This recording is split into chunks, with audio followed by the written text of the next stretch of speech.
Okay. Awesome. Yes.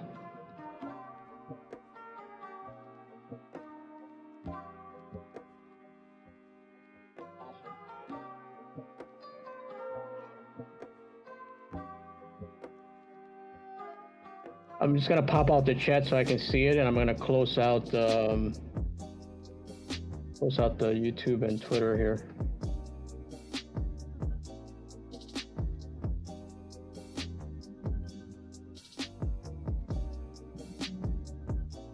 No, I don't. I can check. I closed it out. Let me go see.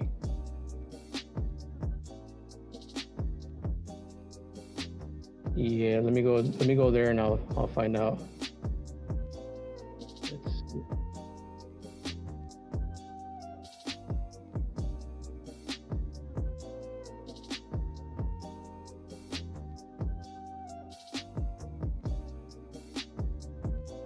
Let's see.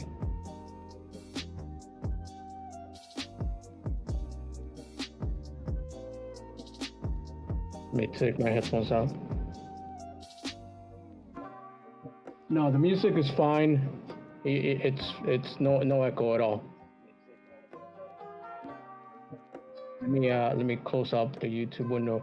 So I just popped out the chat just so I can see the chat, and then I have my window for the Google Hangout open as well.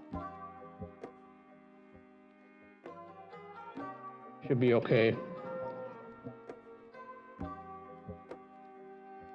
Hey, it's all learning. That's all. You guys use OBS, or what are you using for your streaming? Have you guys seen my stream with XSplit?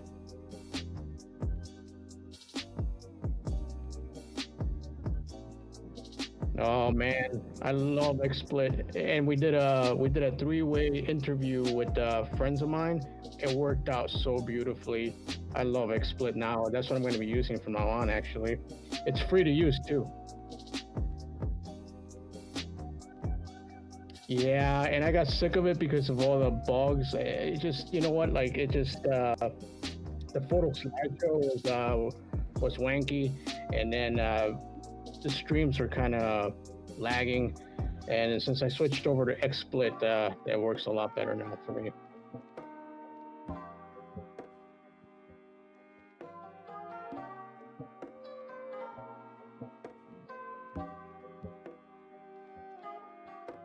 Gotcha.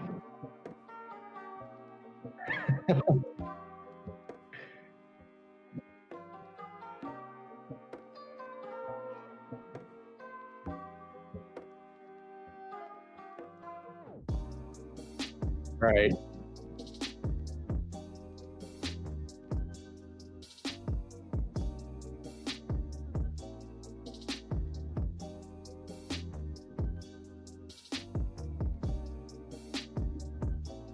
Yeah.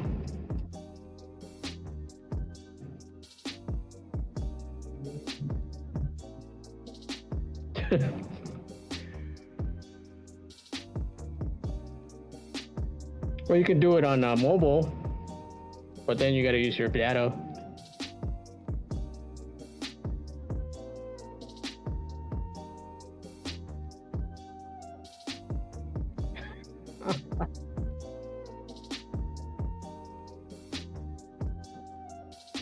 Oh, you gotta have a printer.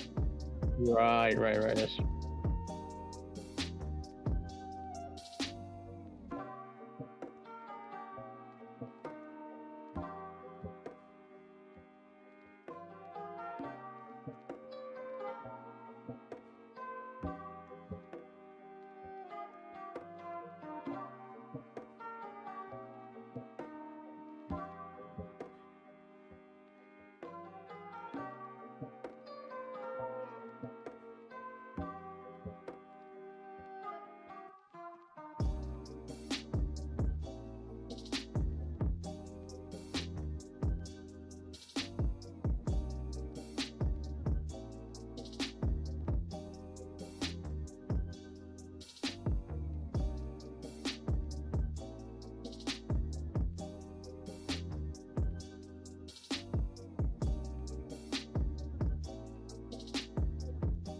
Yeah, so far I got the feed open, the channel. It doesn't look like there's any buffering at all. It looks like it's pretty smooth on my end, or at least what I can see.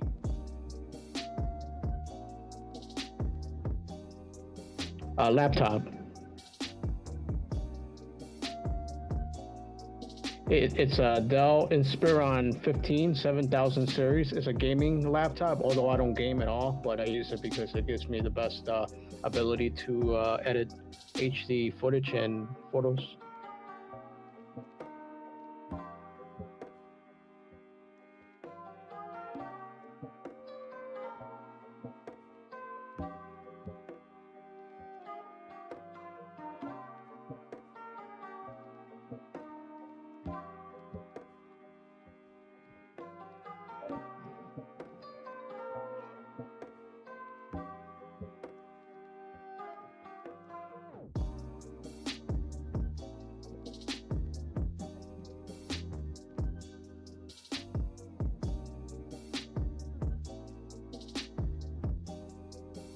Right.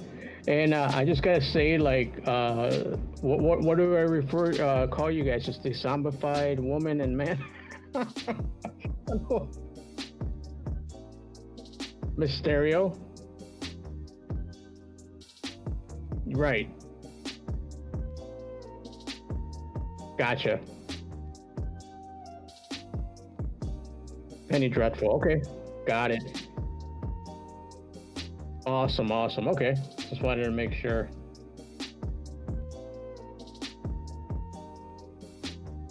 Nice.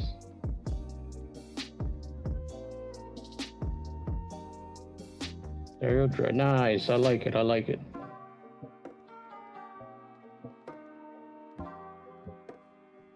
Woo! And I guess they can hear us, so I guess it's a good thing while the screen is playing.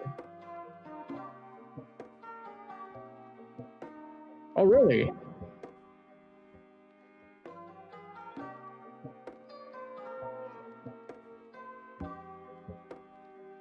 All right.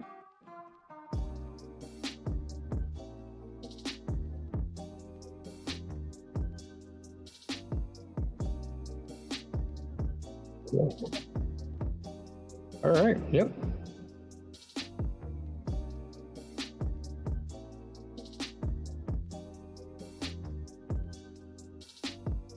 Oh, okay. So apparently, I got my mic on, so everybody can hear me.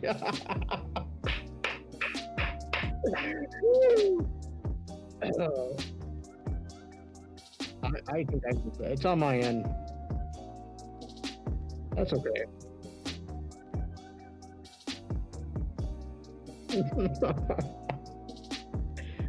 Oh,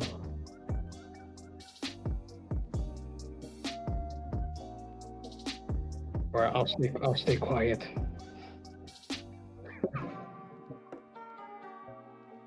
Yeah. Let me do that right now.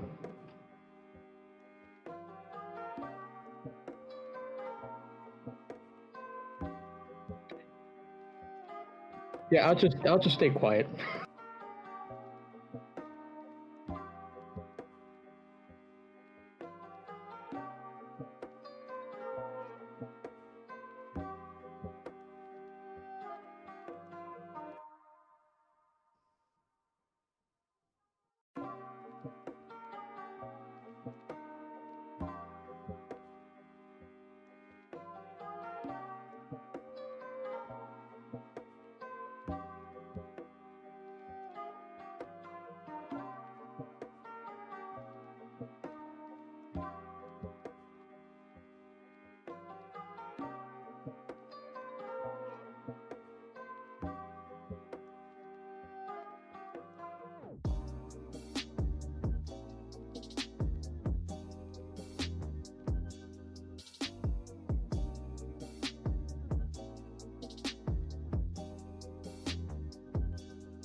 By the stereo. Hello, everyone, and thank you for stopping by the Stereo Dread, powered by Dezombified.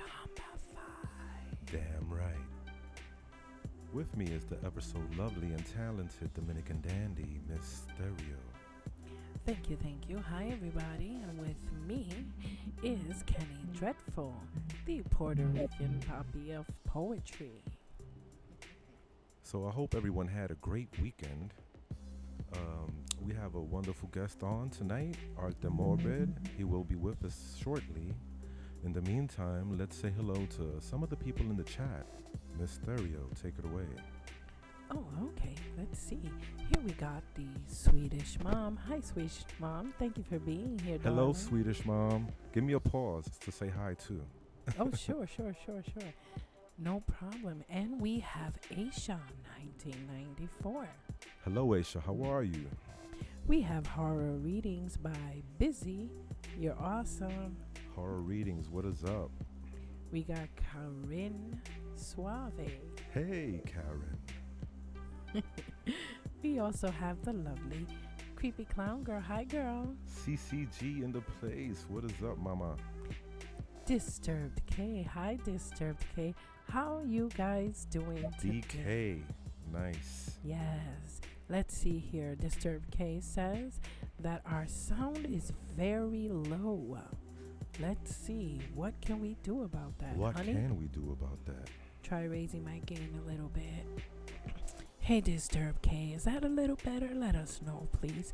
Let us know how our individual mics are.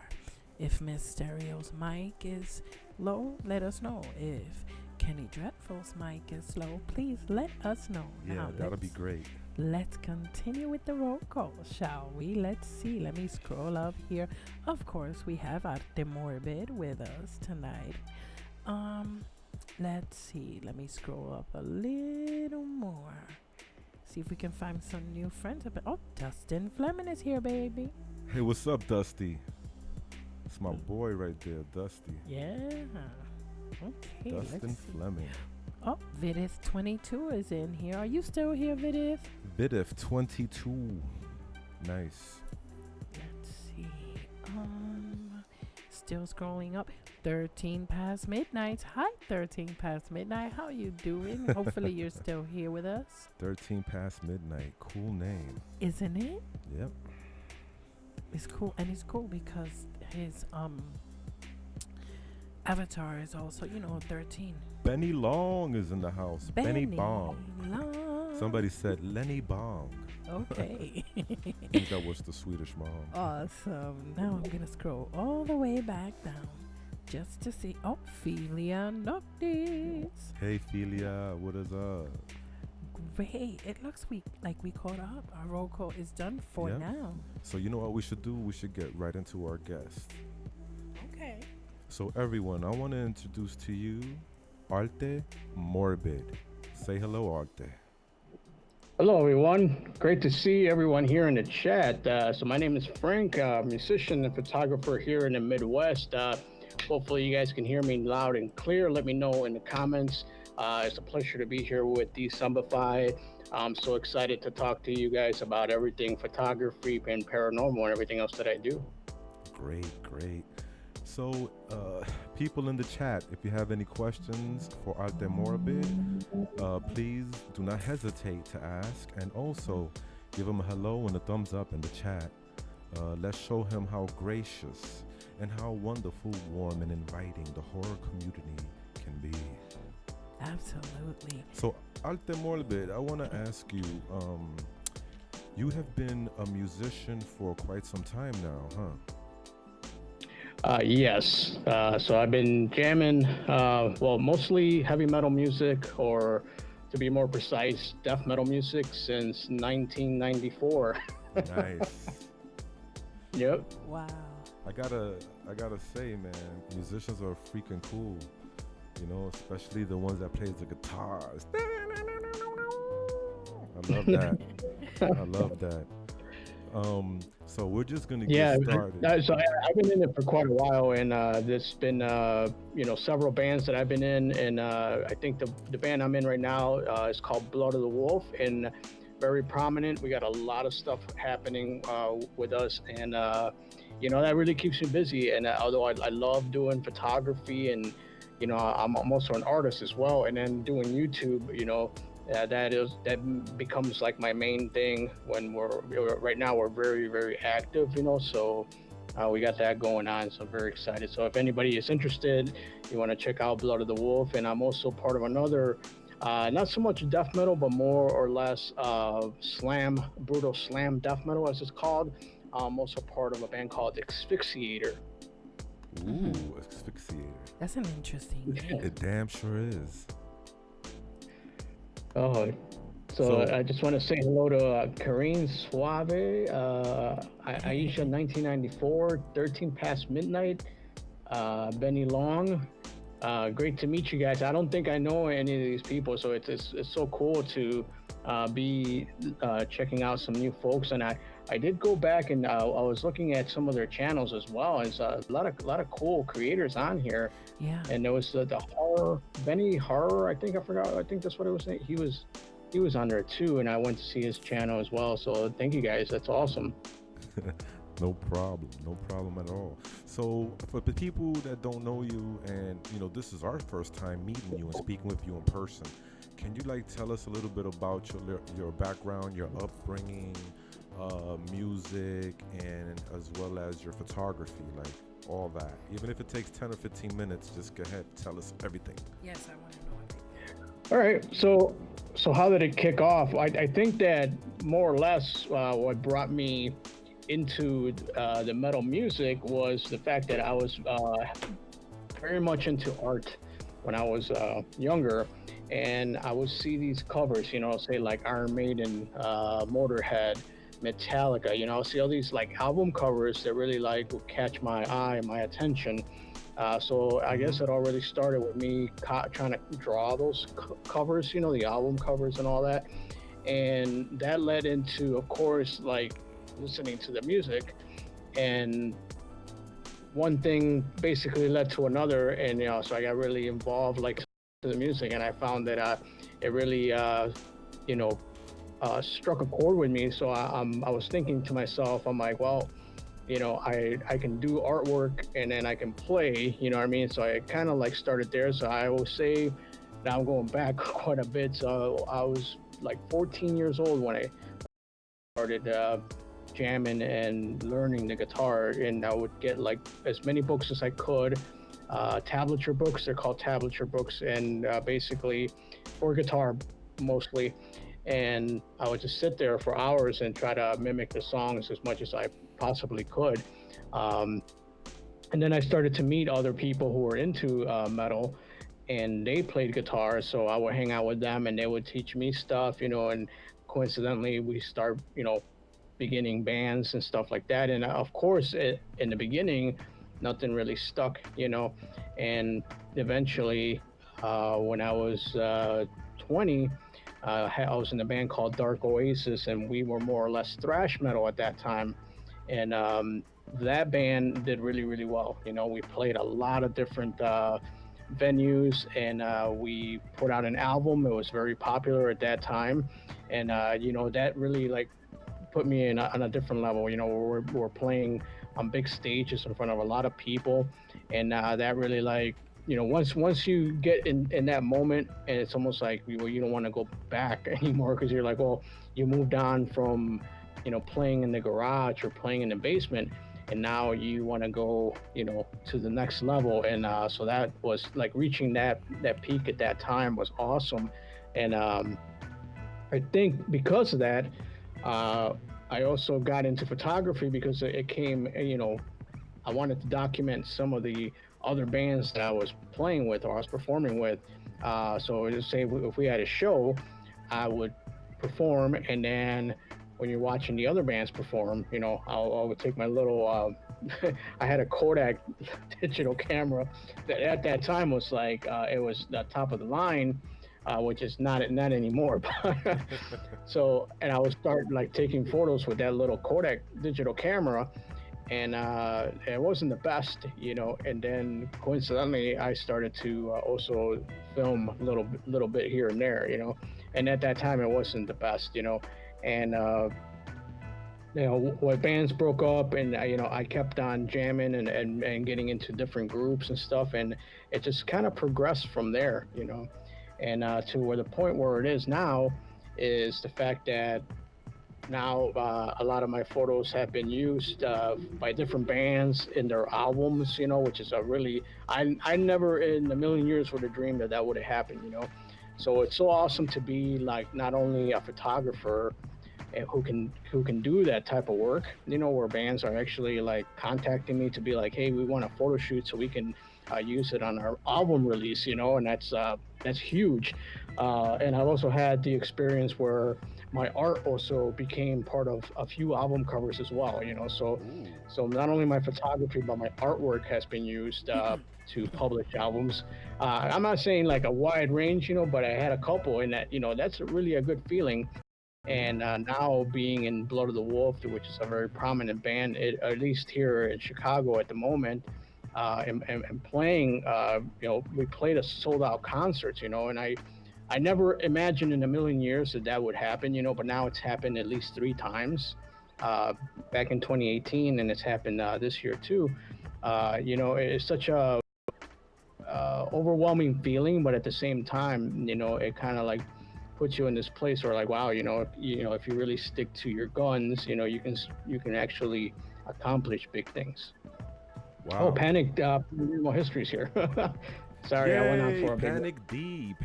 Panic D Paranormal History. They are a great couple, Sean and Marianne. Yes, Thank you for I Yes. dropping missed their in. interview too, man. I know you guys had them on, and I totally missed it, but I watched the rebroadcast though. Oh, Awesome. but They we are know that. great. Thank you so much. Disturb K wants you to say hi to this. You gotta say hi to Disturb K, Arte. How's it going? It's going good, man. Yeah, I'm trying to read. I think I missed a few comments. I was like, just talking. See, like once I start talking, it's hard to get me No, to no, stop. no. Don't even worry about it. Don't stress I it, did D. want to interrupt you guys for What? something though. Some people asked in the chat what I meant when I said S for S, and basically it means sub for sub. There's some channels that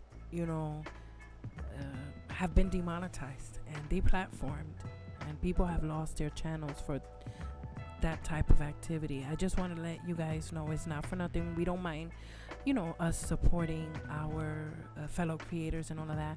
But here we believe in silent support. So if you guys could please, if you guys subscribe to somebody, please go to their channel, go to either their community tab or their discussion tab or one of their videos, and just type, hey, so you want Dezombified, subscribe to you, whatever you want to tell them, but just don't do it in the chat, because what happens is the bots pick that up and then they think we're that type of channel, and we can get in trouble for Oh that. hell no, we're not that channel. No, Not we're at not. all. No, Far we're from not. it. No, I know. But I think Aisha or someone here subscribed to you, so that's cool.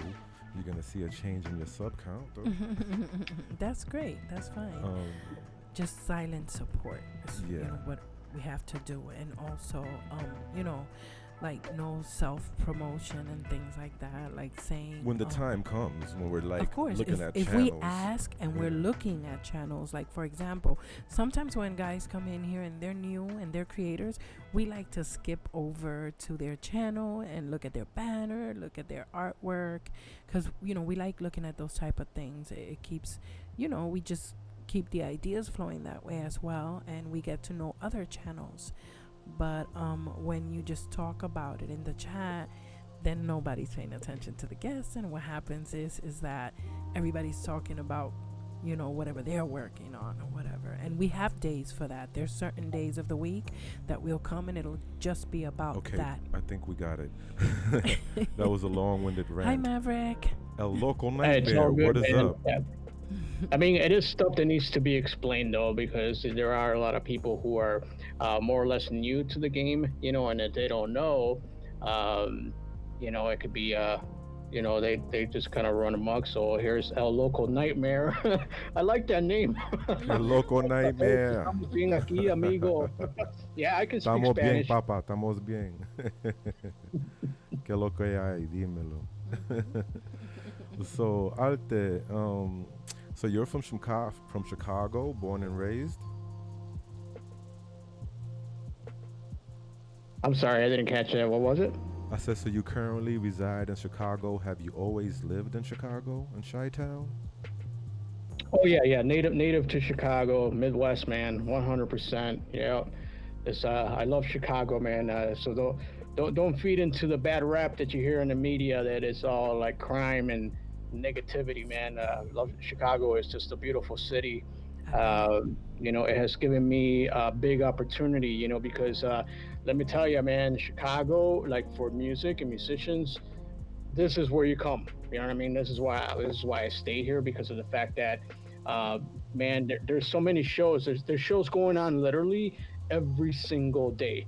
You know what I mean? Like no matter what, and there's so many venues. I mean, it's a happening place. If you're a musician, this is where you need to be. You know what I mean? And I think that's part of the success because of the fact that since I am a photographer and I am here in the city, it's very easy for me to meet new musicians and to be in contact with people. And I'm not talking online. I'm talking like literally there. You know what I mean? I'm at the show, and it's awesome to walk into a place and you get a press pass.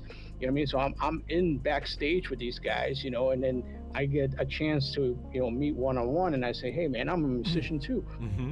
Here's my band, and this is what I do. And then like, oh cool, so it brings that little closeness that you normally wouldn't get. You know what I mean? So I think I owe that to being here in Chicago.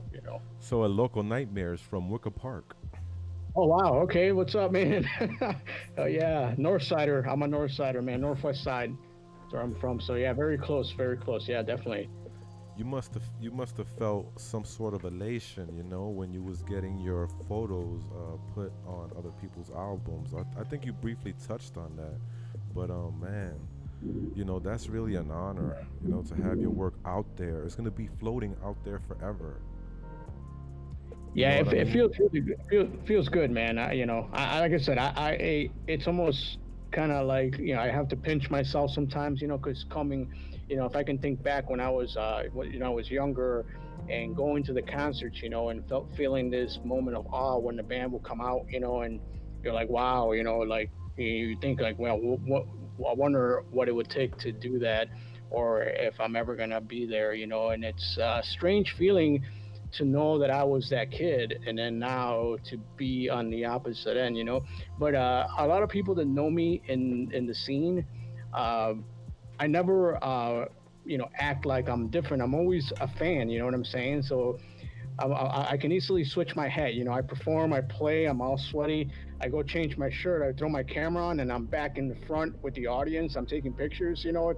It's a strange thing, but it's become such a commonplace. So I'm kind of known for both. For being a musician in Blood of the Wolf and then also a photographer. That's awesome. I That's think I'm really gonna let awesome. Miss Stereo get a couple of questions in because I've been Oh, kind of Sure, selfish.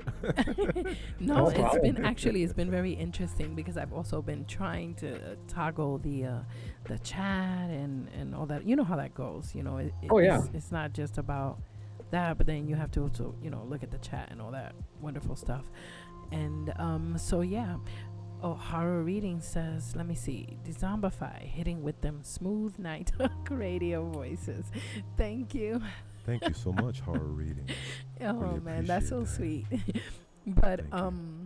basically, yeah, I was gonna ask to get into the nitty gritty now. Now the reason why we are here. Let's see here, the pièce de resistance. I really wanted to know one thing. I'm gonna change the setting here to Ooh. the imagery that you have in the background. The music is gonna stay the same because I didn't have time to change that today. But I did.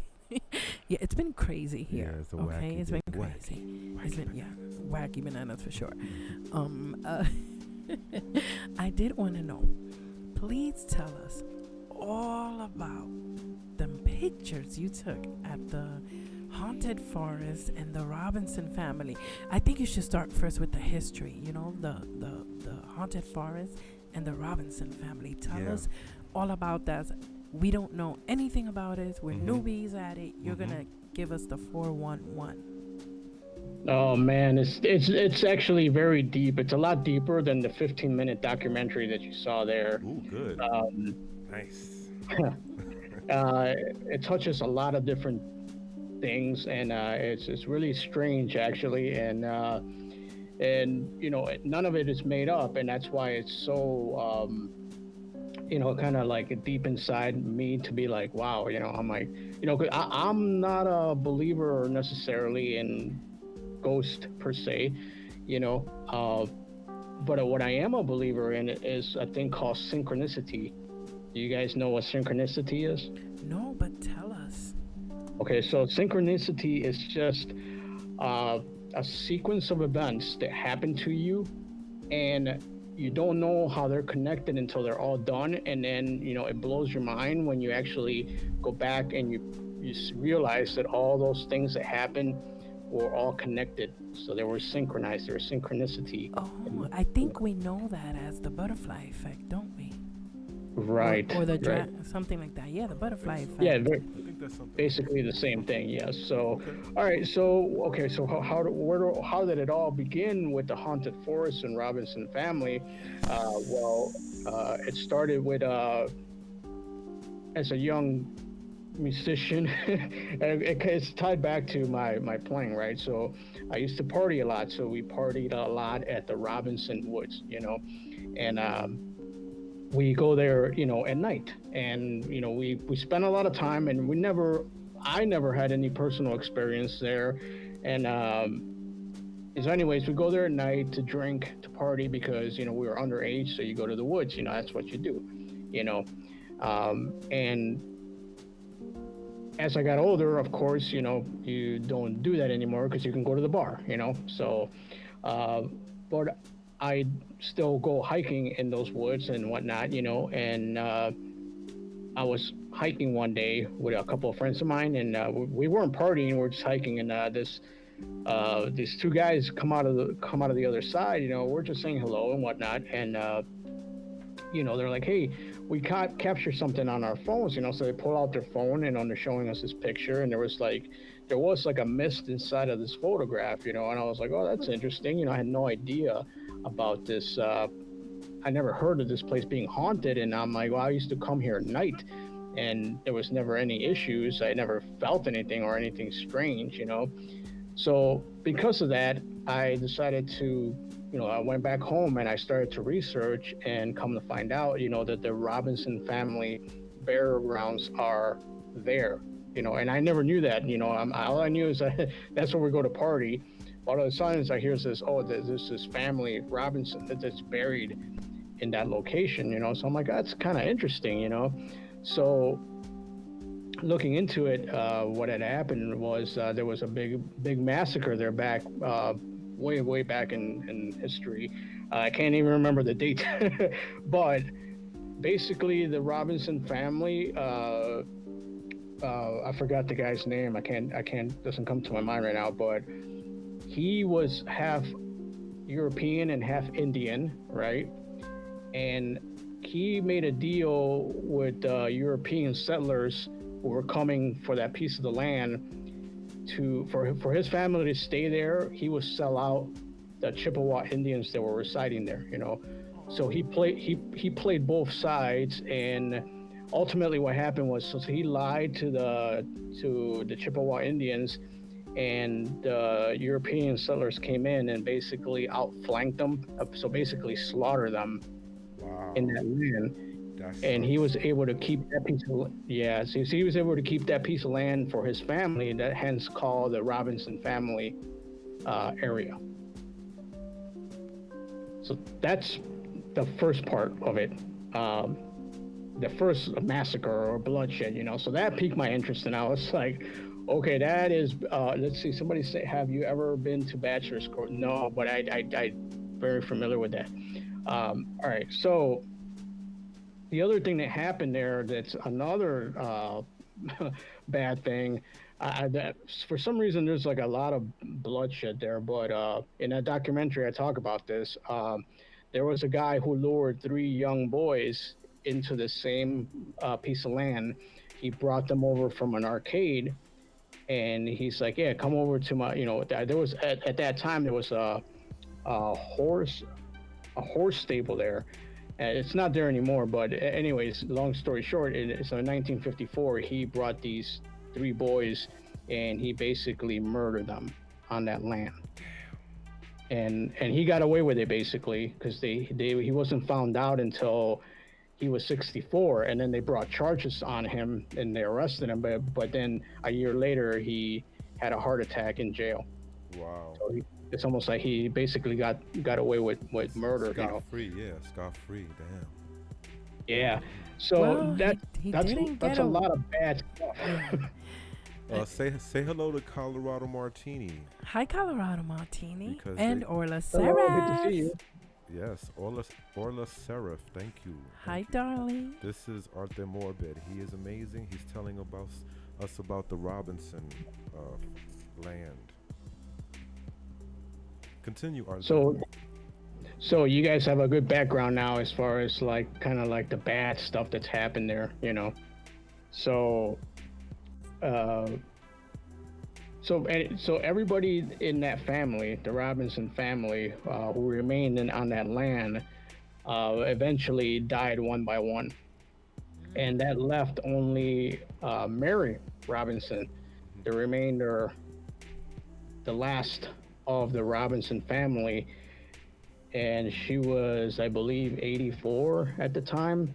So there's not too many facts on this, but her house burned down. So like the remaining house, and she was in it, and so the house burned down. No one knows how it happened or why it happened, but so she died, the last remaining Robinson, in that house, in that land, and that was the end of it. So what brought me to this whole thing with synchronicity, my buddy who remained partying, he would still go to those woods, and his brother would go there with them, and they would party in this certain area of the land, and or should I say the forest preserve, not the same thing, but so they would have their little fires and stuff, and him and his brother found a red chair one day. It was like a old school, I don't know how to describe it, but I have the picture of it. I have to send it to you guys. And his brother's playing an acoustic guitar, and the chair is off in the distance, and he sent me the photo because he's like, hey, I seen it, you're kind of hiking around Robinson Woods. I want to send you this picture of my brother playing his acoustic guitar, and tell me what you see on that chair that's off in the distance, So I at first I looked at it, I'm like, I really don't see anything, So he's like, just zoom in on it, and then I'm not gonna say nothing, and tell me what you see, And I was like, well, I kind of see a face, I see a woman's face. It's almost like it looks like there's a woman sitting there, and it looks like, but it's kind of like misty, made out of smoke, because they do have the fire going. Now I could just be like, well, that's just, your eyes are kind of like making something out of the smoke, you know what I mean? What they call matrixing. Yes. And so the more I kept looking at this photograph, I was like, man, this looks really strange, because it looks like she's looking right at the camera, smiling, So that freaked me out. I'm like, this is kind of weird, So the whole documentary starts off with me basically. I wanted to do it as a Halloween thing, because it was like during the Halloween season. I'm like, I'm just gonna go in there and just film and take photos, and just kind of, I don't know. Real quick, Artemorbid, I'm sorry about that, guys. No, I okay. just put some links in the comment, in the chat section. Okay, guys. So when this is all over, you can scroll up, go check those links out, or you can right-click it and open it in a new tab so you can check out what we're talking about. Indeed. Panic Cool. I have two questions for you, Artemorbid. Number one, the Swedish mom, I think she might have left though. She said that Colorado Martini wanted to know where this happened, because I think they got here a little late. And let's see, is that in Chicago? No. Yes. The Oh, Robinson Woods, that's all part of Chicago, but it's in the outskirts. It's almost like on the northwest side. It's almost like at the border of Norwich, which is a suburb, but it's still considered Chicago Forest Preserve. So yeah, you could say it is Chicago. and Panic D is saying goodbye. They're having internet issues. I feel your pain when you were on. By the way, Panic D, you guys rock. If you guys in Yeah. the chat don't know who they are, just right click on that channel. You won't regret it. They're very smart and they do paranormal stuff, really cool stuff. Another thing is, yesterday, guys, when you were on with Panic with Timey yesterday, we were at the mall and it sucked because our service, was just not cooperating. I couldn't see or hear you guys, so I understand. We understand about internet issues. Now, I'm sorry, Ante, could you continue? No, it's fine. It's totally cool. So I went there on Halloween night, and I got to the place, and I started to film. I was using my little camcorder, which looking back at it now. So this was back in 2010, I believe. So I didn't have my DSLR, and I didn't have the proper equipment. So it was just me and my little camcorder, and I took some pictures out there, and it was really strange. As a kid, I can go in there and just bring beer and go right in the middle, go through all the trails, no problem. I couldn't wheel myself to go in there. So if you watch the documentary, I'm all like filming myself. Yeah, I'm on my way, and I get to the entrance and I'm just like, all right, I don't think I can go in here. No, I don't blame you, man. Yeah, it was just, I don't know why. I mean, this just feeling came over me that I'm just like, I want to go in, but I can't. And I'm like, man, so I just kind of sat there by the entrance, and I'm like, well, I guess I can just kind of film and take pictures here at the entrance, and just go with that.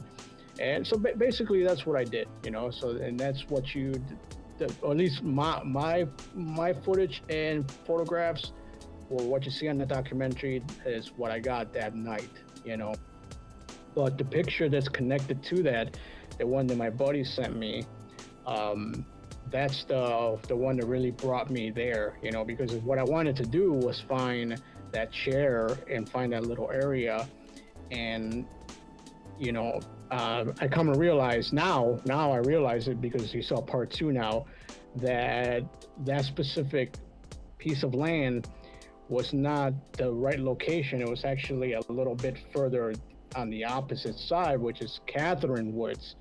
So there's Robinson Woods and then Catherine Woods. So where he had taken the photo was actually Catherine Woods, which is like, I want to say at least 5 or 6 blocks away. So I wasn't really in the right location, So that's basically what you saw in that documentary. So it's very short, but I think I find it intriguing because there's a lot of people that always say that there's, that they see lights in there. So there's quite a bit, but then, like, there's also, it's not really popular. Like like a lot of people, somebody in the chat mentioned Bachelor's Grove. Everybody knows. I mean, it's so many people visit there that they actually have to lock it up, at a certain point because there's too many people. They even have like these ghost tours and stuff, but not a lot of people know, even till now, know too much about the Robinson burial grounds and the stuff that is claimed to happen there. I'm wondering if sorry, I don't mean to cut you off. No, you're fine. I was just wondering if Panic D Paranormal History, they've been there, because they've been to quite over 270 locations they've visited personally. So I'm wondering if they've been there. If you're still on Panic D Paranormal History, let us know if you've been there. Yeah, and I think if they do go, I would like to go with them. Yeah, that'd be great, right? Woo, that'll be awesome. I would love that. Right. Oh, I would love to that would be watch totally that. cool. Oh my goodness, that sounds awesome.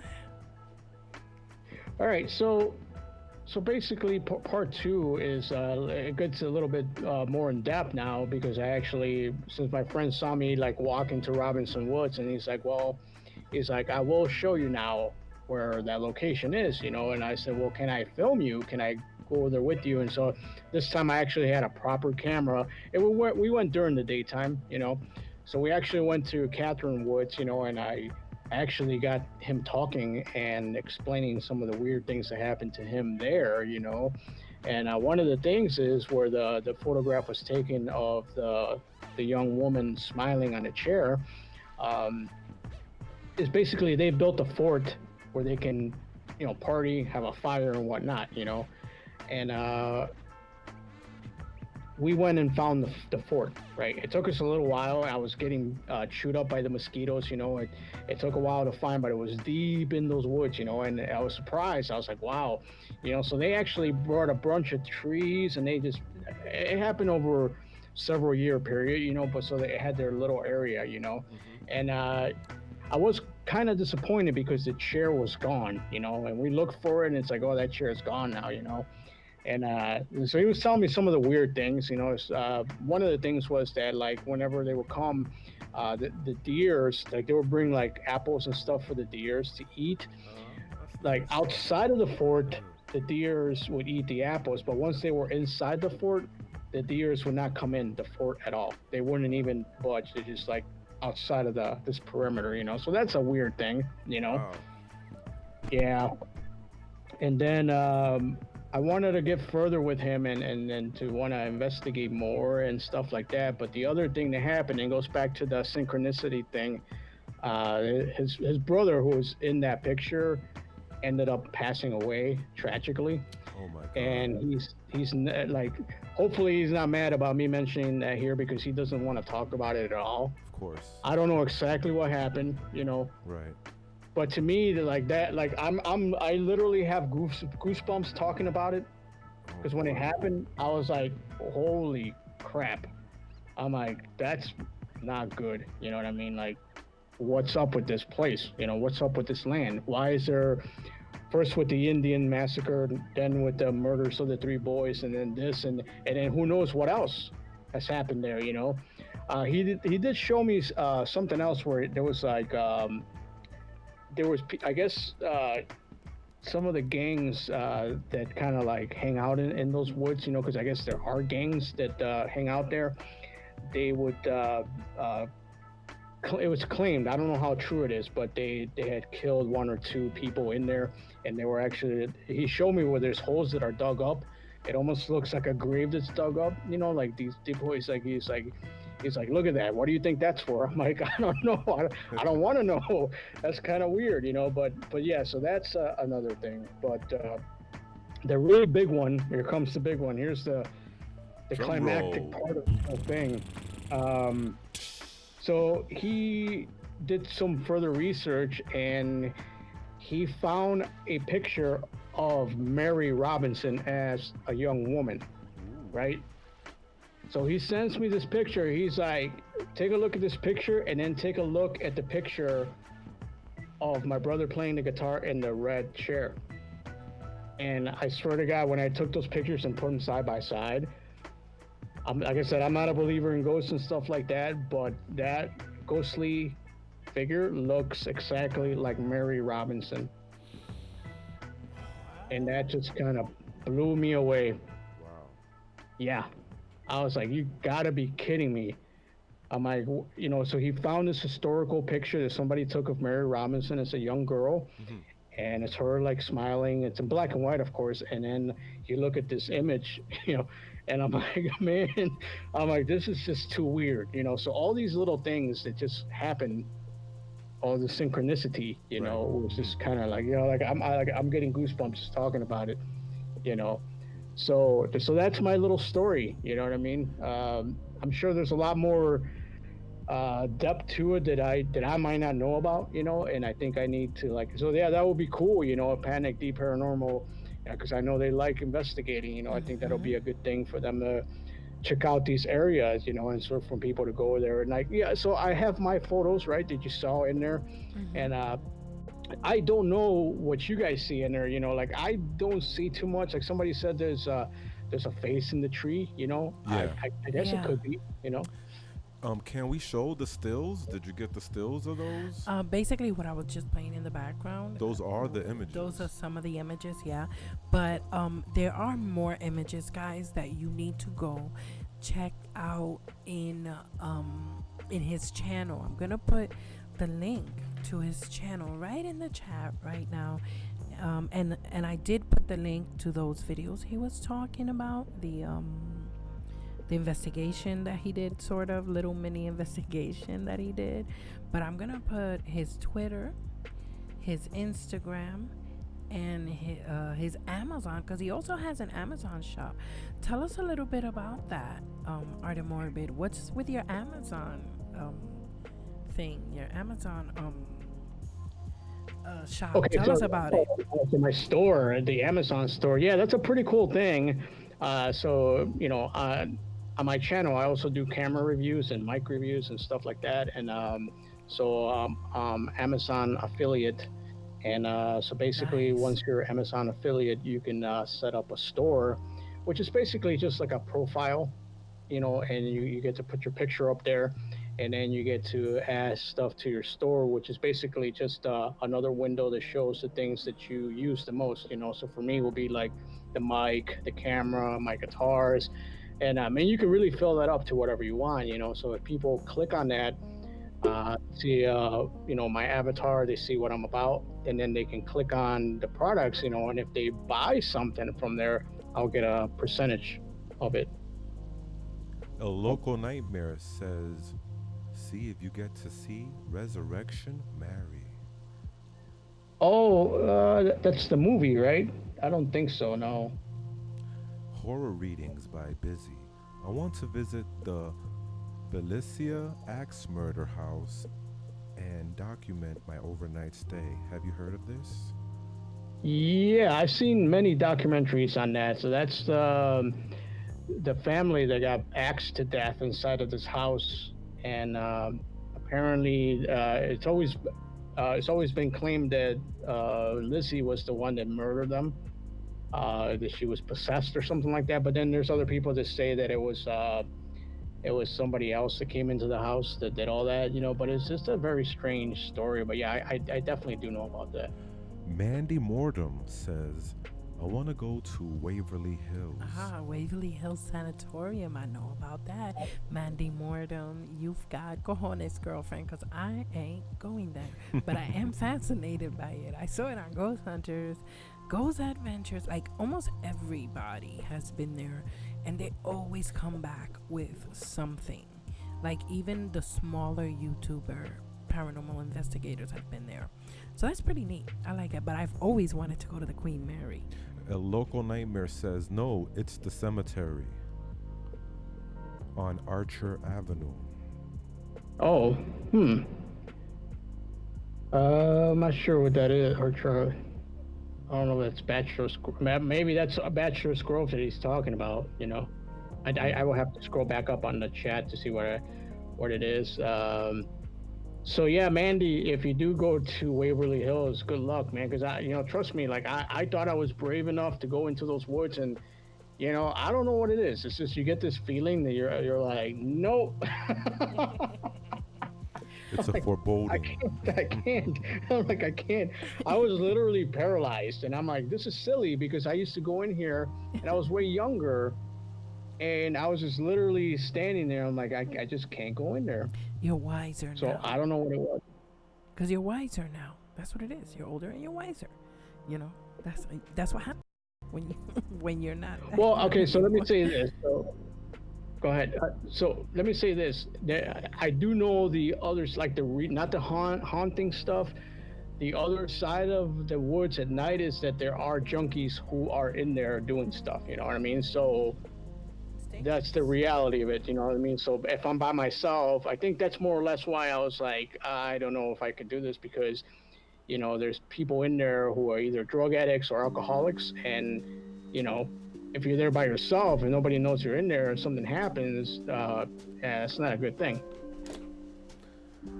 So, Madam Mandy Mordum says, where I am from in Kentucky was only 70 miles from there, so I guess she's not too far from Waverly Sanitarium.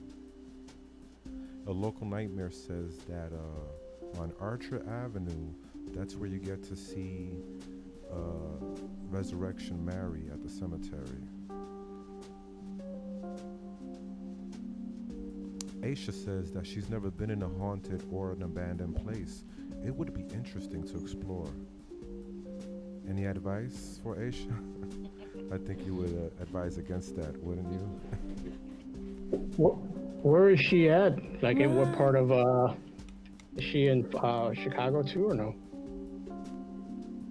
Aisha, are you from Chicago? I guess we'll find out in a second. Yeah, we will. We're gonna find out. Did Panic Deep Paranormal tell you about our little connection that we did have? Or I don't know if they even talked about that. Oh, no, do please. Let us know. Oh, yes, Tell us. We love Panic D. Yeah. Okay, so it's pretty cool, actually. And I actually filmed myself doing it, too. That was awesome. But you know what? Let me reach back here and turn my air on because I'm melting. Yeah, please do. It We is have like, ours. like 90 degrees in Chicago. Yeah, we got ours just on. one second, So let if me you turn hear a on. hum in the background, that's our Yeah, AC. We're yeah. not doing this without it. Yeah, absolutely, because the lights and all that crazy stuff. But I will tell you this. Yeah. Streamlabs offers a noise gate. There's certain little plugins that you can download into Streamlabs to create a noise gate. So that's why you probably don't hear it as much. It could be louder, trust me. And then Horror Reading says, I wish the Baker Motel was available to explore. I live about an hour from it. Where is the Baker? What state is that? Baker Motel. Yeah, where is that? Oh. Right. Okay, so the connection between me and Panic D Paranormal, how I got to meet them, basically, is like I was following them because they actually came to the Congress Hotel in Chicago. And while they were here, I don't know if you guys ever heard of H.H. Holmes, the first serial killer in the Midwest. Yes, we have. Okay, so he had the murder castle, as they call it, and it's actually a location in Englewood, which is a post office now.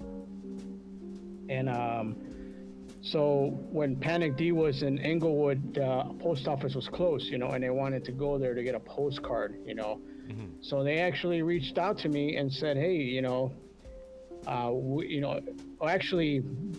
call him Boris, but it's actually Sean. Boris is actually their skeleton mascot that they have. Sean asked me for Maureen because it was their anniversary, so he wanted to give her as a gift. Like, here's this postcard from the H.H. Holmes murder castle, which is the post office in Englewood. And so they asked me, like, hey, we want to ask a favor. If it's too much, you can say no. But I'm like, no, I'm down, and I want to film this too, And so I mentioned it to a few people, and they're like, are you crazy? You're gonna go to Englewood? You know how bad it is over there?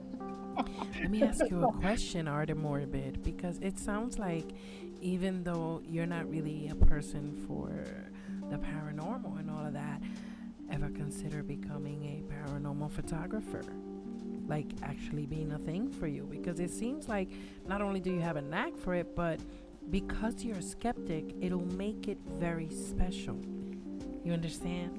Because if you're sincere, yeah, it will. Because in fact, if you do find something, nobody can say you tampered with it because you are in fact a skeptic. Yeah. See, so I don't know. I think maybe. Yeah, it's a good idea. I guess I'm more or less fearful that I'm gonna find out something, But it's like, I've often thought, I'm like, well, maybe I should go because I got these high-end recorders, that I can take on the field to record bands and stuff like that. Nice. So I got that. I'm like, I wonder if I should do some EVPs, But then I'm like, man, if I start doing EVPs and I'm in my studio and I hear something, then I'm gonna be afraid because I gotta live here. Nah. Just photography, because you know what? There's two reasons for that, though. Number one, like I said before, you're a skeptic, so you're a photographer, and since you already have the equipment, But I would advise, so always take big guys with you and stuff, because some people might think of, robbing you. You don't want that. So also gosh, what was I gonna say? Crap, I forgot the second point. It was very important too. Mandy's asking me, what do I think about demons and evil spirits? Who's And asking you that? you know what? That is one of the reasons why I don't want to find out if that stuff is real. I keep all that negative stuff over there. Oh man. Mhm. Oh, that's what I was gonna ask you. That's what I was gonna ask you, Matt. Okay. Artemorbid is two things. Well, one thing actually. When you take pictures and you take like how do you call it, videos, also video footage of things, do you know that there are many of us here in the horror community, including some of the guys in the chat who are also creators in the field, that are always looking for stock footage, but when we're starting off, we broke. So usually we use a lot of stock footage that's free, because we broke. So we usually use videos from a guy named Crump, CRUMP here, and his avatar is a little orange pumpkin. Also Pixabay. And Pixlr and PX Pixabay. here. So yeah, you're right, Pixabay, VidEvo, things like that, but if you do it on a separate YouTube channel, you know what happens? That is content. Yep. And if you make it free to use, it becomes a self-sustaining organism, because other creators will come to you. They'll get, just make it a prerequisite that they have to watch the whole video. They have to comment, subscribe, link back to you, all the good stuff, give you credit. And guess what? Your channel will blow up because you're talented. And also you're giving something for free to creators, which, you can monetize a channel like that. I'm just saying, it's throwing it out there. No, that's actually a very good idea. I never even thought about that in that kind of way. I guess I could record some creepy music and stuff and kind of have it out there too. Dude, even if you have, yeah, of course, if you see a spider about to eat a fly or something, record that. That's stock footage that horror creators can use, or like a beautiful shadow in the corner of your house somewhere, and it's a regular shadow, but it could be used for something else, things like that. I mean, you're creative, you know what I mean, and I do stutter because sometimes my Spanish accent comes out, so I'm sorry, you guys. So sometimes it makes me fumble on my words because I try to fight it, but I shouldn't fight it. I should just let it come out. No, I think you just kind of go with it. Oh man, What sorry about that. They're raising. Is that a demon?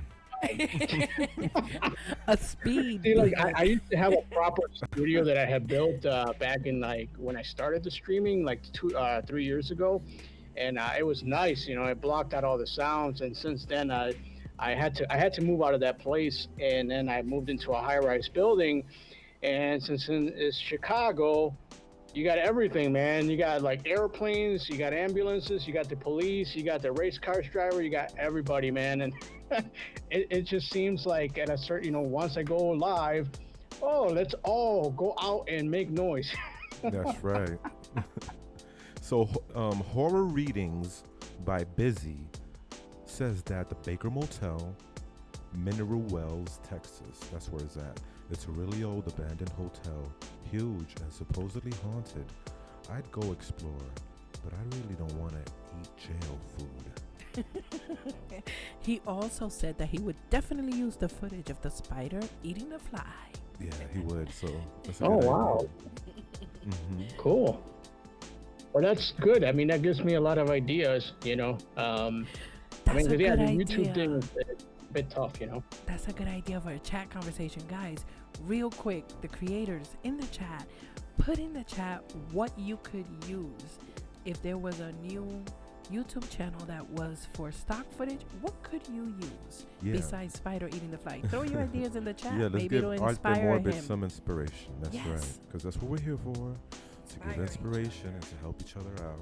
And to learn And you know, something. and maybe you guys might have something there because I think that that Robinson Family documentary, that thing has over like 15,000 views.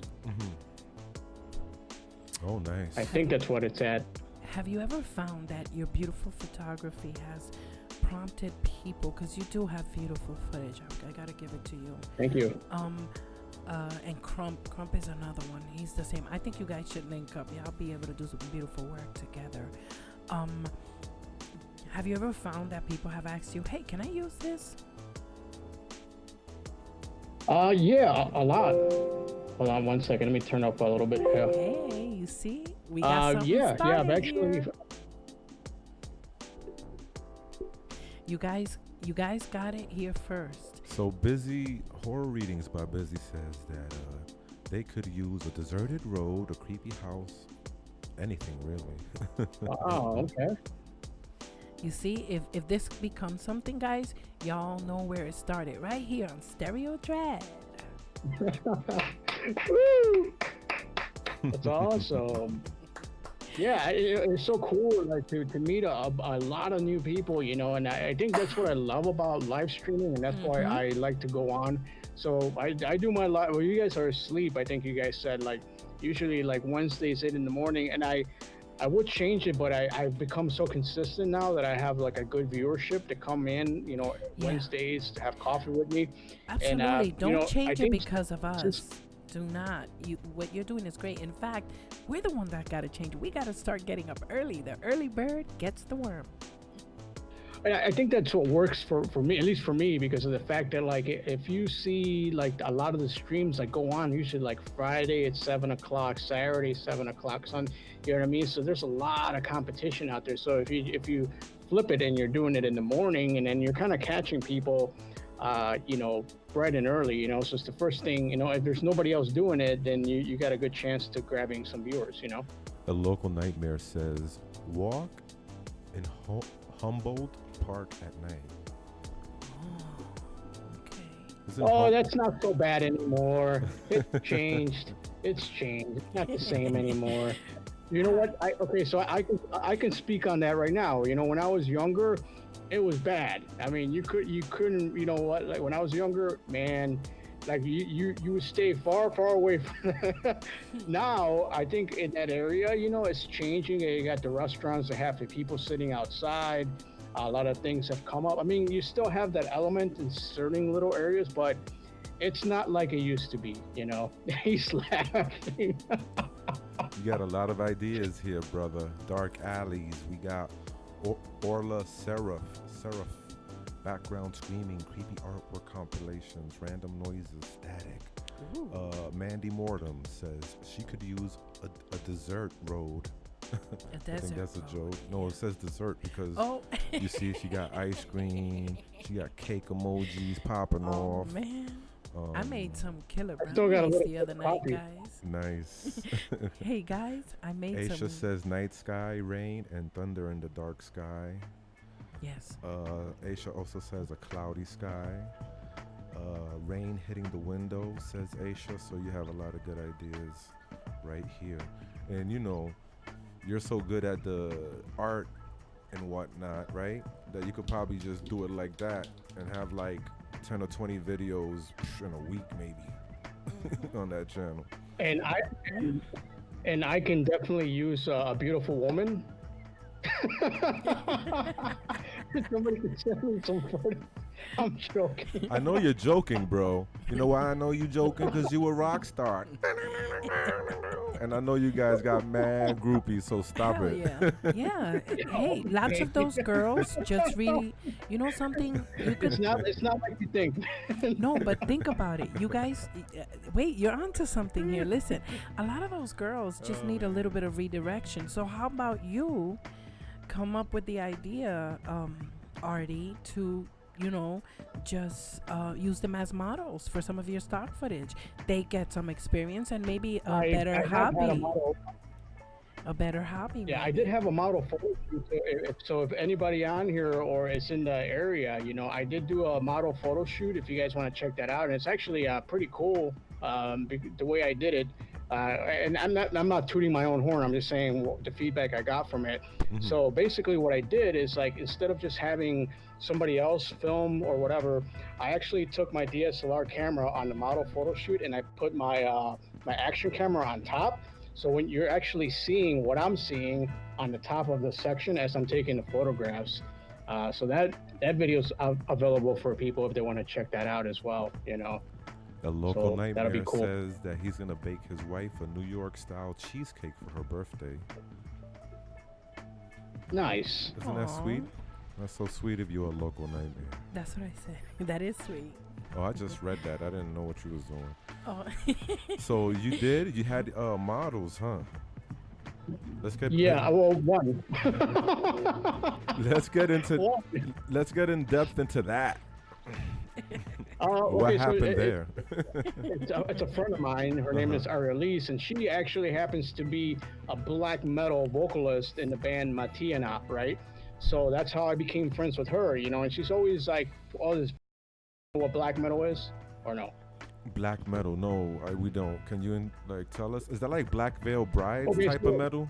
What's No. So basically, black metal is kind of it's underground, but it's more harsh, more underground, and there's a theme to it where they wear a lot of like what they call corpse paint, which is basically a lot of how do I say it? I guess it's almost zombie-like, makeup. Yeah, But anyways, gotcha. so she does her whole thing. She dresses up and she tries to be all creepy and stuff, but she's a very beautiful girl. She's half Mexican, half Puerto Rican, Whoa. and she's amazing looking. So I said, hey, you know what? She's my friend. So I'm like, hey, I want to try to do the model photography thing. I can't find any models, so I said, if you step away from the makeup and all that and just dress up like just kind of like a 80s heavy metal girl, let's go out downtown Chicago and let's do this photo shoot. So she agreed. So we spent a whole day and we shot like 4 locations, and that's all on that video. I condensed it down so it's not like a very long video. I think it's only like around 5 minutes, and you get to see me go through the process, and then I put in the photographs in there as we were going along. Yo, Artemorbid, you have started a revolution here. Everybody keeps talking about footage that they could use. Let me see here. Butcher knives. Like somebody wants pictures of butcher knives. Creaking Wow. floorboards type of things. dark, mean, creepy looking corridors? Yeah, I mean, look at that. There is a need. The need is there. And that I know of, there's only one that's actually doing it on YouTube for free, because everybody else wants to be, part of the bigger websites that provide these stock footages. Yeah, But like Shutterstock. yeah, it's a joke though, because if people are starting out, basically the message that place is like, I mean, they're okay in their own right. Don't get me wrong, they do a great service. Mm-hmm. The problem is it's too damn expensive. And if somebody's starting off, who the heck is going to be able to pay those prices? Like, not. But listen, over here at Dezombified, we're about making dreams come true. And we're also about matchmaking. So listen, ladies, I think Artemorbid might be single. And I think he might be looking for a friend. So, we hook people up. Hey. So Yeah, make it happen. We're Cupids. Hey, ladies, you see those guns, ladies? You saw those guns? Hey. But you know something though? You remind me of my brother. Oh, man. You heard? Artemorbid, you remind me of my older brother, Robert.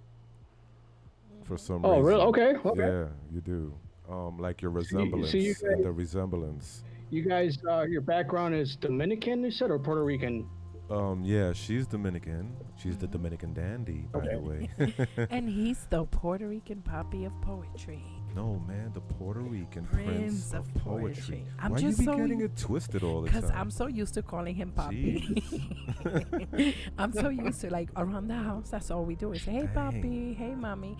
But, that's how we do it to each other, So when we come on the live, it's so hard to throw that hat on, like the way you said earlier. I just Another keep good forgetting. idea. Look, Smashing glasses. Smashing Smashing glass. glass. Oh That's a good yes, one.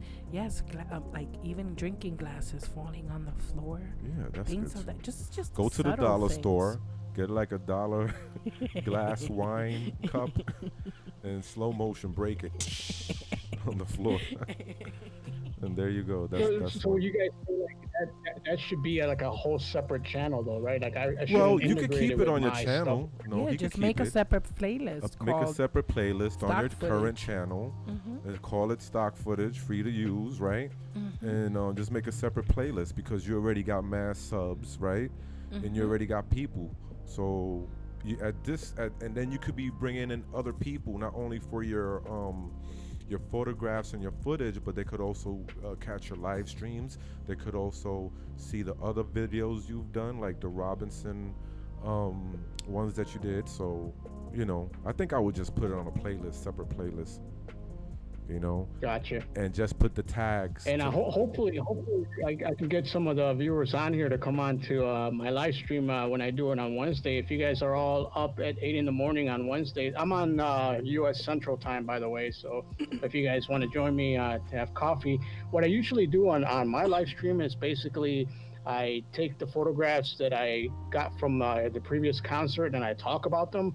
Or if I didn't go to a concert, I usually talk about my camera gear and stuff like that. So that's the bulk of what you'll see. But I get really silly on there, and I'm very, kind of crazy on there because I have like, like that morning burst, and then I have like a Yeah, lot of coffee, of and then I just course. start going.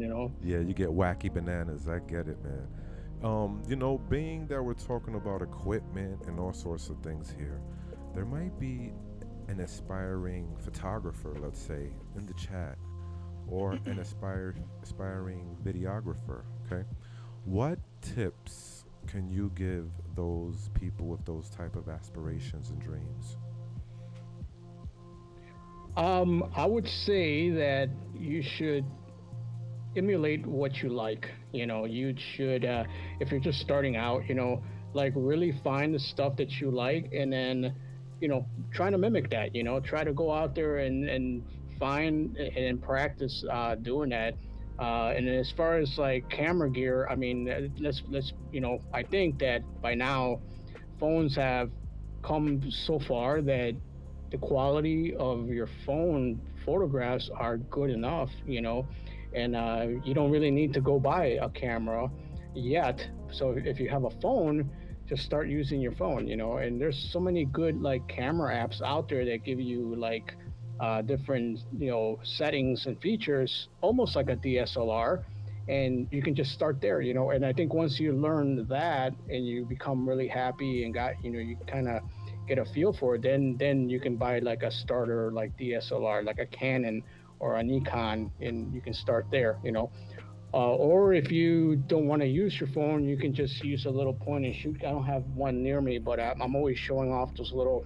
Oh, I actually went on eBay and I also went to the thrift store and I bought a bunch of old digital cameras, and I started to use them for my photography, and I wanted to show that it doesn't matter what kind of camera you have. You can find a $5 point and shoot camera on eBay and use that and make some awesome photographs, And so I did that as a playlist, and I call it Using Old Digital Cameras. And believe it or not, that playlist has so many views, it's just nuts, You know, because. I'm sorry. Go Go ahead. ahead. Talk about your playlist. I'm sorry.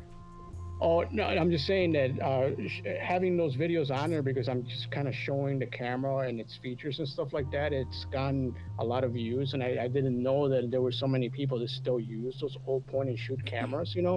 So that actually did really well for me, and I found out there's a lot of people interested in knowing how to actually create. And I actually did one. I did a little tutorial because somebody had asked me, can I live stream with my old point and shoot camera? And I demonstrated that yes, you can. So if you guys want to watch that, I have that on my live streams that I'm streaming with an old JVC camcorder, and it's streamed for 2 hours. So you can do it. But anyways, I'm getting off the topic. You can start with your phone, and then learn that, and then you can just buy like a starter DSLR camera. But I think the most important thing is should be the learning aspect. Find out what makes a good photograph. Find out about composition. Find out about lighting. Find out about the settings. What is ISO? What is aperture? Get to know that stuff first. And then buy the camera. Because if you go out and buy $1,000 camera and you don't know that stuff, your pictures aren't going to be good, no matter if you have like $1,000 Hasselblad.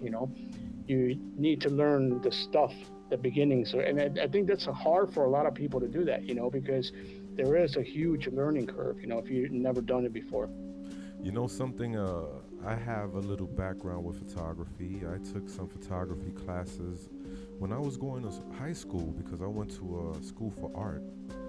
It's called Art and Design High School back in New York City.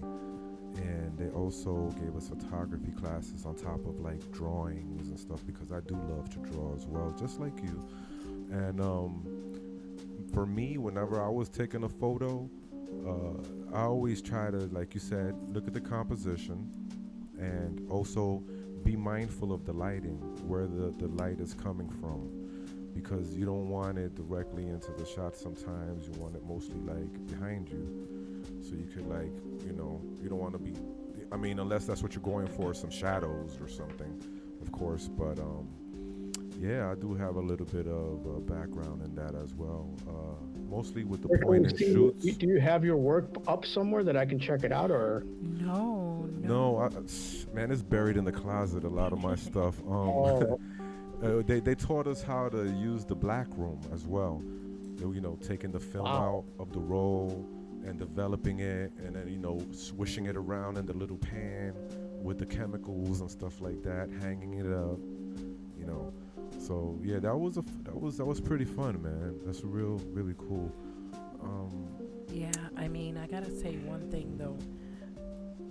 Baby, you need to dig into that closet and we need to scan some of your work, because Fine. I'm gonna tell you right now, this guy's graffiti is like no other I've ever seen before. And it's a shame. But you know what it is? Sometimes in life you do something, right? And you have a passion and you have a gift, right? And then you bury it in the closet. But then later on, technology advances, and what you thought that you had given up on, all of a sudden, it could have new life, And this guy, he has talent. And not only that, I don't know if you know this, guys, in the chat and art. He is what I like to call the greatest rapper that never was. Because this guy got some flame bars. I'm not even going to lie. He's a poet. Really appreciate that. Oh, I love you, so baby. Sweet. And He's got an awesome voice. I can hear it, it sounds awesome. So I imagine it's got to be badass, I really appreciate that. We have something for Artemorbid here. Do you have a profile, Artemorbid, on Model Mayhem? I do, and I need to use it more. I did build it up for maybe roughly 3 months, and then I totally got sidetracked and I started doing a bunch of things. The thing that takes up the majority of my time now, as far as online presence, is YouTube. Because I'm just trying to really focus in on YouTube. So that became my thing. But I do have one, so I guess I just have to go back and look what I was calling myself in. If it's easier for you guys to call me Frank, just call me Frank. Yeah, I that's know, cool. Artemorbid is a hard name to say. Thank you, Frank. Really appreciate that. And you could call me Kenny. So. Yep. All right. Yeah, I definitely want to get some of your stuff scanned, baby. And there is a way. If you got some slides, if you got some old negatives, I have done something. I need to do a tutorial on it, but I did something with my old negatives, because I don't know nothing about darkroom or nothing like that. So I took my negatives and I put it up to my DSLR, and I took a raw photo of that negative, and then I took it into Photoshop and I flipped it. I inverted the colors, and I was able to get a brand new JPEG out of my old negatives. Wow. Okay. That's pretty cool. Okay. That's a nifty trick right there, a nifty hack. Hell yeah, that's a life hack. So right you there. people in the chat, you just learned something new. Yeah, so basically what I hack. did is just to get a little bit more technical with it, I took the negative and I put it on I guess you could call it like a light box, but I don't have a proper light box. So what Right. I did have was like a glass frame. So I put it in the glass on the front part and I taped it, and then I shine one of my lights that I'm using now to light myself up. Right. I put it in the front, in such a way that it's backlit, and then I took the photograph with a 1-to-1 ratio on the Canon, and Okay. then took that photograph, and then it's just a Nice. matter of going in there and then just inverting the colors, so you're just taking the negative and inverting it and bringing, making it into a photograph Yeah. using Lightroom or Photoshop. That's insane. Listen, mijo. Oh, God. Let me ask you a question. Do you need to grab a pañuelo? Do we need to go on a break so you can grab a pañuelo? No, you know what, like I turned Ay, off ay, ay, ay, I turned off my air conditioner because I was having a hard time. Hearing? Let me turn it back on. Bendito, se You está know what? Like, derritiendo. here's another thing. I guess I can film some like storm clouds because that was really cool earlier. Oh, that's So cool. we hit like 100 degrees right earlier, and then the storm came, and then it was cool. And you're like, oh, this is nice, a little cool down. But then guess what? It got all humid. Oh. So that's what I'm feeling. And then I got like 1, 2, 3. I got 4 lights hitting me right now. Man. It's funny. I hate humidity, girl. Yeah, it did rain here earlier, but thankfully it did not get too humid. It's a slight breeze. So it's a nice light breeze, and that's how we are able to put our AC a little lower, but it's still on. You can It's probably on. still hear it in the background because we're not going to die under these lights. He actually real. has studio lights here. Like, he ain't playing with he ain't playing. They're so bright. So He's bright. He's being a clown now. But these guys, Corinne says she loves us. They were teasing her about. And that means us. Yes, all That of us. means all of us here. Yes, we all love you too, Corinne. We all love you. We have some great fans here, Art. That's one thing you're gonna notice, Frank, that our Dezombified friends are loyal. They're Creative, and they're sweet, creative. thoughtful, helpful. I mean, they're all that and more. Mm-hmm. So we Yeah, really and appreciate them. I really like connecting with you guys. I think I had seen you on my chat a few times, but it wasn't until like I really like. Yeah, I guess it takes a little while, you know what I mean, and not It for does. any particular reason, but then to catch up and then now like getting to know you guys, this is actually really cool, and that's what I love about the streaming. It's just like I have a connection with Panic D. You know what I mean? Like it's cool to be building a connection with you guys as well, getting to know you guys and what you guys are all about, and I think it's awesome, and I think that this is what they talk about, how they always say, on YouTube, all the bigger YouTubers, it's like, you gotta build a community, you know what I mean? So this is what building the community is all about. And that saying, right? There's a saying that says "Mi casa, su casa." So right now, our casa is su casa, papa. So you just be at home here. You feel me? And maybe one day we'll get a little invite to your channel. We could come onto your live stream and say hi to your friends, and then we could have all our friends be all of each other's friends and make it even a bigger and huge community. Yeah. Yeah. Great. Us, look, me, you, Panic D, all of us. Timey. We bond and we gel together like when you're making bread with yeast. Definitely. Then it expands and it grows and it grows. You know what I'm saying?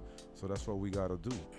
We Yeah, have, I like the way you guys have, your name is unique. I like that, and I also like the way you guys have your branding, and like it really like pops. You know what I mean? Like it really hits you, and you guys have your audio together. You guys have a good fan base, and I think like it's just gonna keep on growing. You know what I'm saying? I hope so. Aw. That's the idea. That is the idea, my I friend. think for me, what's actually helped out is being consistent. You know what I mean? Like no matter what, on Wednesdays I'm always gonna stream no matter what. I stay on that path, and I think before I wasn't streaming before, and since I started streaming, it's not like a big growth, but it's like steady upstream. You know what I mean? Right. So I just recently hit 1 million views. And I think it's got a lot to do with it, streaming. That's crazy, man. Yeah. I'm so happy for you, bro. Thanks, man. Yay. But then don't forget, I've been doing Everybody YouTube since clap emoji. Clap emojis. Yeah. Congratulations, brother. That's awesome. Yeah, man. That's great. dope right Million there. I views. think Thanks. the first time we saw you was with Panic D. That's how we got you. Yo, It but was we're from getting Panic close D. to him. You know, we're getting close to 1 million views. We need, We are? yeah, we only need 995,000 more. Let us get 995,000 more. Don't- We're right there.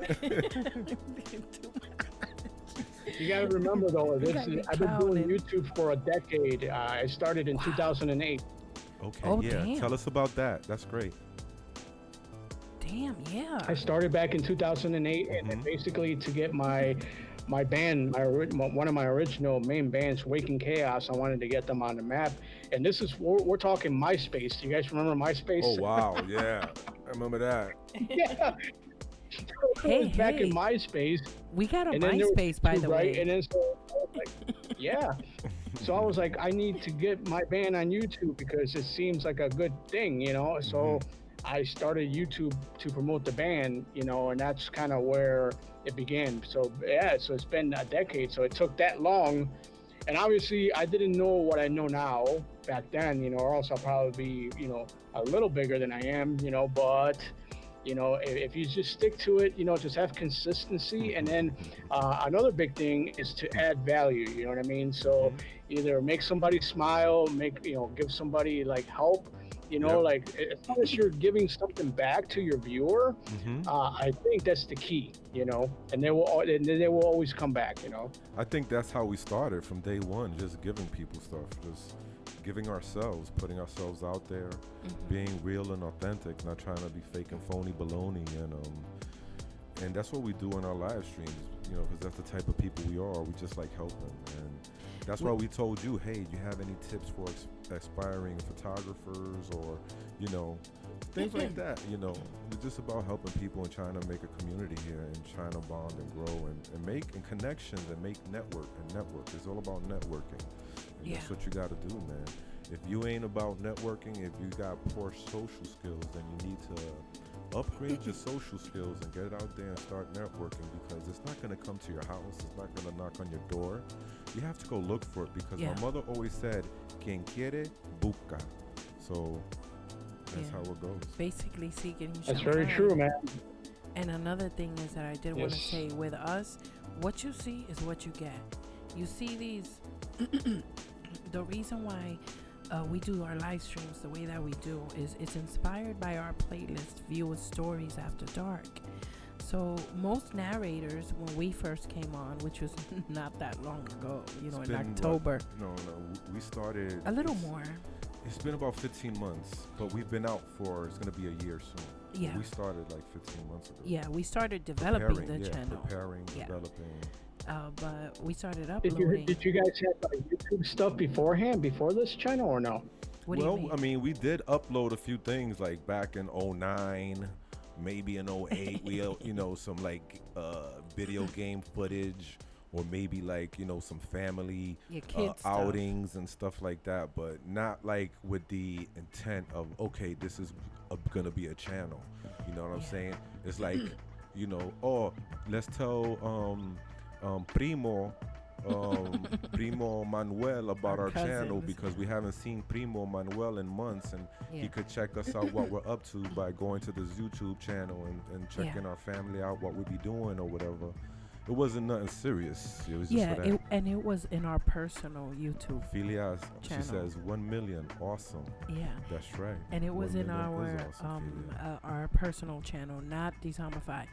But what I was saying before is, damn it, I lost my train of thought, and it was gonna be a good one too. Don't worry about it. It'll come back. to you. It'll come back to you. It'll come back to you. Yeah. So. So what do you guys? Can you tell me what kind of mics you guys are using? Because I'm using AKG Perception. That's 200. That's what I'm using. That sounds good, man. AKG. That's a good brand.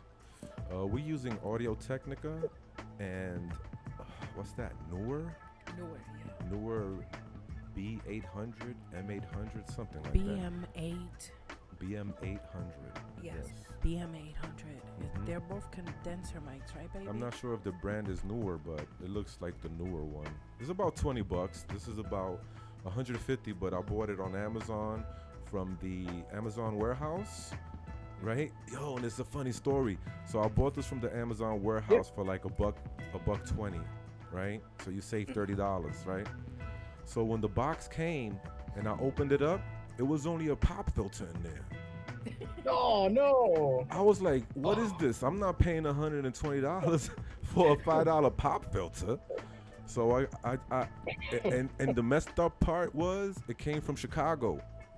I looked at the mailing address. I said, yo, Artemorbid, man. He took my microphone, bro. Seriously. So I had to get it resent, and it had to get it resent, and in total it took about 6 days. And I was like, but I needed it now. 2-day delivery. I need it now. Damn. Wow. Freaking pop filter. Oh man. But I think that's important, and I think that's what that resonates with me is that you guys have like really good audio, and I think that's a big thing. You know, audio should be like paramount. You know what I mean? Because if you don't have that, you know, a lot of people just bounce. You know, so and plus you guys got beautiful voices on top of that. You know what I mean? I think it could really be, you know, something, you know, big because you already got that nailed down. So hey, why not? You know. I hope so, man. I'm really hoping so because I have big plans. You know, I got 2 kids I want to put through college. You know, and I'm really hoping, man, this blows up so they don't have to go to city college. Nothing's wrong with city college because I went to a city college, but these days kids want more. They're not just gonna settle. So I gotta make that happen for them. Yeah. So you guys have merch? You guys have like T-shirts and stuff like that, or no? We do. Well, we put out a cup on Teespring that did this many sales, right? So then we took the cup down, and now we got a shirt up there, and we're hoping somebody will buy at least one shirt. I mean, damn, at least one shirt. But you know what? But yeah, we do have a Teespring shop. 13 past midnight asked where we're from, baby. What? At 13 past midnight. Mm-hmm. By the way, he said that it's his first time here and he's addicted. So thank you, 13 past midnight. You are awesome. Gotta get addicted. No, stop that. That's not cool. That's not good. Oh, sorry. But anyway, listen. Drugs are bad, okay? Yes. Okay. Unless it's the wacky weed. That's awesome. I don't really frown upon the wacky weed. That's awesome. But anything else is like, no. No, but seriously, he also had asked where we were from. New York, but now Yes. we're in Massachusetts. Mm-hmm. We're originally from the beautiful town. Beautiful ghettos of Harlem. Yes, baby. We are from Harlem. The beautiful ghettos. El Barrio, that's where we're from. And welcome to Stereo Dread, by the way. This is Artemorbid. He's a great guy from Yes, he Chicago. is. He's a rocker. He's a film photographer, videographer, YouTube channel, Awesomographer. entrepreneur. He does it all. There's nothing he really doesn't do. Which honestly, he draws. I mean, he does everything. Which honestly reminds me of what I wanted to say before, because he asked where we were from. Okay. See, VSDC, which is our viewer stories, our After Dark playlist, is kind of like this. It's chill. We were telling viewer submitted stories, but with a kind of like a chill background chill vibe, yeah. You know, so that's why the music that you hear is more like what we would hear, you know, back in Harlem. A little bit of R&B, jazzy, a little hip-hoppy, chill hop type of thing, because that's the music we like. Exactly. So we've been we noticed that nobody else was doing that. Horror narrators, when horror narrators were concerned, it was mostly ambient noise, ambient music, you know, that they were using. Which is cool because we use good. that we for use other too. things as well. That's dope. But then all of a sudden, okay, I'm not gonna say any names. But careful. all of a sudden, somebody decided, and it's weird because this we person. love that person. Actually, Yeah, we do. We dig We're that subscribed person. to them. We're subscribed to that person.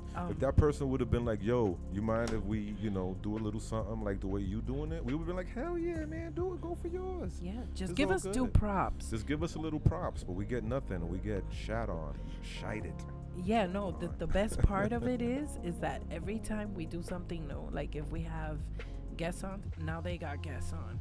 Oh, and the best part is now he wants to be bringing females on. I guess he got lonely. I But don't know. that's okay because I'm gonna make him do something. I'm gonna make him do something he don't want to do. Yeah. I'm gonna get some toilet paper and voy a limpiar el culo on el webcam and watch him do it too.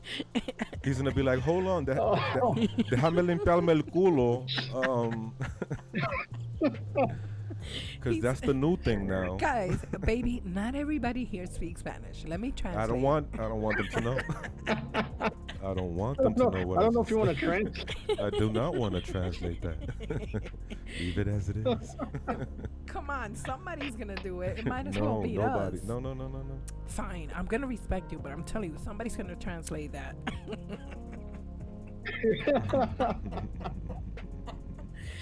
Oh man. Okay, so 13 past midnight says you being from New York makes even more sense now because my Lynn Thigpen reference. She was the anonymous DJ in The Warriors. If you've ever seen that movie. Oh wow! Oh, okay. I actually copy pasted her name. She Wait. did other stuff too. I might have a sale. Here from El Loco. We have all sizes at Loco. You want them for the baby? We have extra small. You want them for Big Jim? We got double XL. Whatever you need is there. I'm telling you. Lo que this tú guy- necesitas, ahí lo hay. I'm telling you, past midnight, that's who you sound like. Well, thank you, darling. Thank you, Loco. I I copy appreciate and it. pasted. That's yeah. actually a big compliment. Yeah, it is. I'm Much like love, La Raza. proud. That's right. Represent. I'm proud, man, because that's some big shoes to fill, actually. This is a legend, this lady. She does a lot of voice acting from what the little bit I know about her, so that's amazing. A local nightmare wants to blow me up. What he said was dot dot dot dot dot. He knew what I said. He know what I said. Oh my God. He's making me laugh. Ooh, she was also the chief on the old Carmen Sandiego show Yup. on PBS. Yep. Wow, that is Oh, wow. something I didn't know. I used to did not watch know that that. cartoon. You know that? The reruns of Carmen Sandiego? I used to watch that. Pero tú when I was sabes young. algo, ese payaso no se va a señalar la cara. Oh my God, there Ese he goes payaso no se va a again. señalar la cara. That's gonna be the difference. Oh my God. Anyway, let me stop. You getting me? You see, you get me now? I'm trying. You can't play me. I was trying to translate. Nah, man. Now you got me down the path, a war path. Because Puerto Ricans are Taino Indians, and woo, woo, woo, woo, woo, woo. We're on that war path, man. I put that war paint on, it's a wrap. Oh It's a my wrap. God. Don't make me. He's being, look, stop being confrontational, baby. We're not here for that. We're here to have scary stories You and, opened Pandora's box. no, baby, scary stories and good times. Yeah, that's good. Okay. How baby, did you go guys ahead. get into the paranormal stuff? Let me ask you that. Ooh. We were born into it, man. Yeah. Seriously, like, I wasn't even supposed to Really? be born. Yeah, I wasn't supposed to be born. My mom got the operation after the third kid, right? She had a son and then 2 daughters, so she had 3. And her and Papi was like, ja, mana, it's time to close it down, shut down the shop. So she had the operation, right? She had the operation, snip, snip, everything is done, no more kids for you. 4 years pass, a lot of nothing happens. 4 years, boom, she's pregnant with me. Oh my God, I got a baby. I'm not supposed to, I had the operation 4 years ago. What the F is going on, So I think, what happened was she was always meant to have me, but because she went against the grain and had that operation, maybe because like some other forces, negative forces were telling her, no more babies, that's enough, telling her and my dad. But another force was like, I don't care, I'm gonna undo all this in your gut, in your belly. in your uterus. I'm gonna undo it all, and you're gonna have this kid. Boom, I was born. And ever since then, I've been having experiences with the paranormal. Like when I was 2 years old, I saw a floating orb up on the ceiling. When I was my mother, she got separated from my dad, right? So they got separated when I was 1 or 2, and she went local bananas, wacky bananas, because he was the only man she knew. You know what I'm saying? In that way, you feel me? In that way, she was pure and she didn't know no other man. So once he left and he was the breadwinner, she was like, okay, so I lost my man, my baby daddy, and now I'm broke because he's the breadwinner. What am I gonna do? So she went off the rails, started drinking, good partying, hanging out, and then she met this freaking Santeria witch, right? And she used to pay the Santeria witch for favors, help me get a man or help me bring my man back or whatever. But the problem was she couldn't afford a babysitter, so she had to take me with her whenever the Santeria witch was doing her magic, hocus pocus, smoking cigars, spitting out freaking rum and all this stuff. And I'm there, exposed to all these beings and forces and strengths and powers, and I think I got set up because I was 7 or 8 at the time, and whenever I didn't eat my meal, my mom would beat me because we were so poor and doing bad that every little scrap of food that she can get, she made sure I ate that shit. And she was like, I experienced the same thing, man. Said, I mean, not the witch part, but the eating part. I feel you, brother, because I used to get my beatings, dude. If you don't eat your beans, you don't eat your rice. I got the chancla. Yeah, man. I wish I had the chancla, bro. She used to hit me. She used to hit me with the freaking the curtain rods, the white ones that slide in and slide out. She used to be getting me with that. Electric cord, the electric that plug. too. She used to hit me with that. If I hit under the bed, she would get the broomstick and poke me out until I came out the other side, grab me up. Anyway, but the point is, I got you both beat. Hold on. Let me finish, baby. Okay. So what happened was the freaking I was left to take care of the 2 witches' nephews, okay? And they were younger than me by a year or 2. And they were hungry, and all I had to eat was a freaking bowl of salad. And kids don't like salad. What the hell was I doing trying to tell these kids to eat the salad, man? So they didn't want the salad, so what did I do? I behaved like my mom. I said, you're not gonna eat the salad, you're getting the chancla. You're gonna get, I'm gonna spank you if you don't eat this. So they started running around the house and crying and all scared. Then my mother comes back with the witch, and they're crying to their aunt, who's a Santeria witch. Oh, he was chasing us around with a chancla. He wanted to hit us because we didn't eat the salad. And I straight up said I didn't do it. And she looked right through me and she knew I was bullshitting. And she was like, she gave me the look like, I'm gonna get you. And shortly after that, a month or 2 passed by, and I was by the river with my friend. I went to get him a soda. And when I came back down, the tide was low. Something took over my body, like some evil presence took over my body, and I couldn't speak, and it walked me right into the river until I was submerged in water. So I mean, and that's just the tip of the iceberg. There's been other things, but like we've lived these things, you know what I'm saying? That's why we were always searching, looking, wondering, trying to find out stuff about the paranormal, the supernatural, and any other sort of things that's not of this world. Mysterio, you can say yours now. Oh yeah. Well, what I was gonna say is that growing up where we grew up, and our families, our customs, they're different. Here in America, there's certain laws and rules and regulations when it comes to child rearing, but in the native country of our parents, that's not so. So abuse is very prominent, and a lot of times it's difficult. The lines get blurred when it comes to the difference between abuse and discipline, because I do believe in corporal punishment, but to a point where it's not, it doesn't become abuse. So what we suffered was actual abuse. I mean, my mom. And by the way, hi, Puerto Rican Showcasing. What's How you doing, up? Jose, brother? Jose's That's in the another brother house. with some amazing background stories, man. Growing up with Santeria and all of that. But what I was gonna say is that my mom, hi Nikita, my mom, God bless her soul. She's an amazing human being. She's a pastor now. She was a single mom. She was different than what she is now. I guess she embraced the faith, and she took a lot of classes, because for those things they give you classes. They give you psych evals if you're going to be a pastor. A lot of people don't know this. Wow. She took psychology in Biblical Institute, and a lot of also profiling. So she learned a lot, and she had to change a lot when she embraced her faith.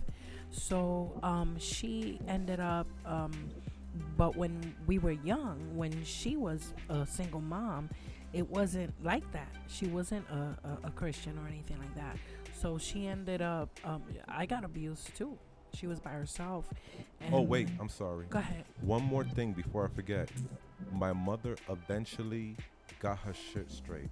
Yeah, she did. She stopped drinking, when I was, I say 15 or 16, she stopped it. Once in a blue on a special occasion, she had a few beers, but it wasn't an everyday thing or every weekend thing. And eventually we mended our relationship. They did. So I need to let that be known, because I've spoken about this before, but I may have forgotten to add that before, so I need to add that. Me and my mom, we did fix our relationship, and she did get off the hooch. I'm sorry. Yeah, she did, and I was fortunate enough to know her, and she was like a second mother to me. One of the most sweetest human beings you will ever know.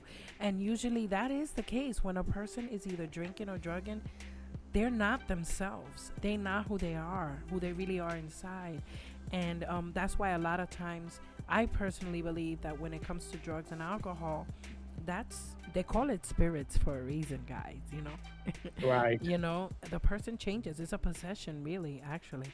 But what I was gonna say is, my mom used to actually beat me. Do you know the coaxial cables that come for the cable box? Yeah. I used to get my butt whooped. I used to get thrown in the shower, naked, and then while I was wet, get beaten with those cables.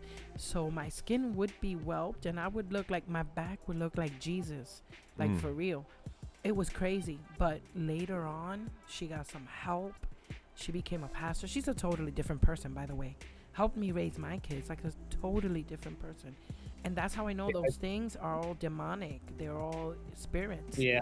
Well, I think when you're doing the drugs and drinking, you let your it's more vulnerable for your body to be taken by something more negative, I should say. I've been sober for over 20 years, and I can tell you that when I was drinking and doing drugs, it was a very bad time for me, and I realized back then, it's like, I gotta stop, so my life turned around, and I realized that I can still be in a band. I can still have success without having to be partying all the time, and I think because I did that, it was more or less a blessing that I stopped that, because a lot of people used to say, like, man, you're just a whole different person when you're drinking, and I do believe that when you're more vulnerable, when you're rehabilitated, when you're not in your proper state of mind, those things can take over. Yeah, I believe it. It's called an open door.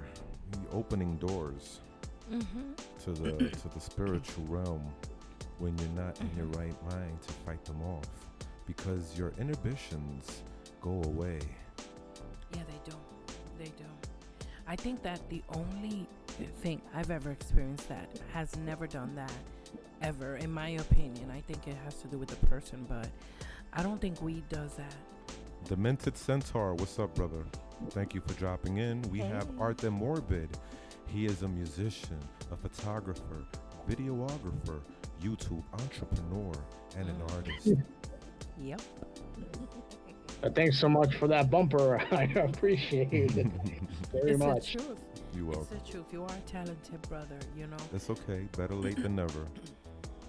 Oh yeah. You know, it's cool because absolutely. I'll get to promote you guys along with everybody else now. You know, because Aw. I know quite a bit of other like you know, I wouldn't say like smaller channels, but channels that are, you know, steady growing. You know, so I got Miscast Entertainment, Danny Mick Reacts, you know, and several others who I am in connection with, and they have a strong following. Then I can kind of bring you guys into this too. Have you guys? Aww. Yay, thank you. Appreciate that, man. That's what it's Awesome. about. So sweet. That's what it's about. People helping people, man. That's what it's about. Yeah, Yes, definitely. that's right. And I don't know if you guys ever heard of Pusa Studios that Of they course. do their Of thing. course, Pusha. Yeah. Yeah. Yeah, Yesenia. definitely. You know, so You know Yesenia is an Pusha? icon. Wait, you my know buddies Pusha? from go ahead. I said, do you know Pusha? Yeah. Yes, I actually got interviewed by them way back in the day when they started their streaming. Nice. So that was pretty cool. Yeah. Pusha Maybe, is awesome. maybe you could put in the good word for us. Pusha is Pusha. awesome. Yesenia is a icon. Yeah. We have a lot in common actually. Because not only do we do this as a couple, so we have that in common, but she also has fibromyalgia like I do, and I can feel her pain, like for real. I know what it's like, what she's going through. She has mentioned it a few times. She was on a panel before talking about that. Unfortunately, I missed it. I have to go search that because I really want to know what they're talking about. Because, you know, people have different ways of coping. And if I can get some ideas, hey, you know. And to do this, what we do with things like disabilities and stuff like that, it's not easy. It's Man, not. listen, I was a wreck. You know, that stuff that happened to me when I was younger. You know, I was a wreck, man. And without having a dad into the house, the streets became my father. You Wow. understand? So I was 14, 15 years old, hustling, you know, trying to survive and try to put clothes on my own back, trying to put food on my own on our plates, and trying to take care of, you know, my mom and myself. You know what I'm saying? And when you're in that life, sometimes, you know, Scarface used to say, you know, don't get high in your supply and all that. And sometimes you don't take that advice. So I was a wreck too, man. I was a wreck, and I've been sober for like 12 years now. Oh wow. You know, thank you. So Congratulations, I man. want everyone to know out there right now who's listening, no matter if you have an addiction to something, you could defeat that, man. It's gonna take trial and error and persistence and a never give up attitude, because you might try one day, like I used to smoke cigarettes, and I would say I'm gonna quit, and I would quit for like a half a day and buy a pack by the end of the day. Shit, I messed up. Then another 2 weeks later, try again. Oh man, I bought another pack. So you're gonna fail a few times. You understand? Trying to beat an addiction. But don't stop, because eventually you'll get it, man. You'll get it, and you'll defeat it, and you'll be a better person, a bigger, stronger person for it. So Yeah, just to except let for y'all know. weed. Weed comes from God. That's it. That's the I'm firm wacky. on That's that. the wacky weed, I'm man. firm on that. You know? Firm that comes from God. It's medicine, and it could honestly replace every other drug out there, pretty much. I gotta say, at least 90% of drugs out there, even the quote legal ones. And I'll do a rant on that another day, but Well, you know, they did legalize it here in Illinois. I don't know if you guys know that or not. they what? They legalized medical use Nice.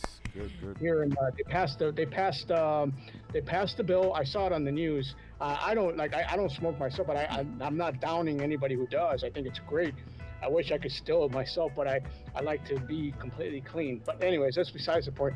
But they passed the bill. They signed the bill, so you can have that, and then they're gonna expunge all the people that got prosecuted Arrested? for having that on there. Yeah. So That's yes. awesome.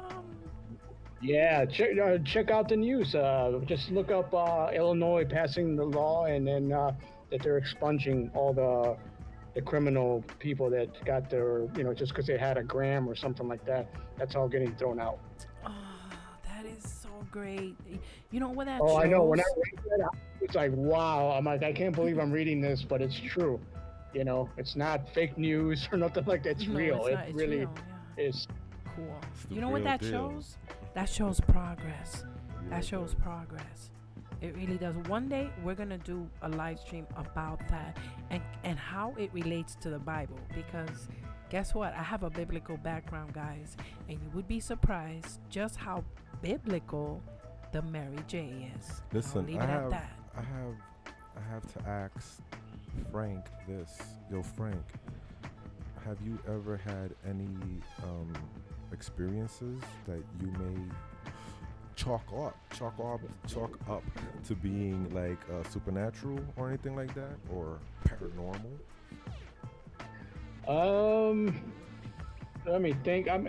Very, very little. I guess because I think part of it is because I keep it in the back of my mind, like to that that I there's a part of me that fears like knowing that stuff because I don't want to, like you said, you don't want to open that door. You know what I mean to that. But when I was a kid, when I was younger, I used to have what they call night terrors.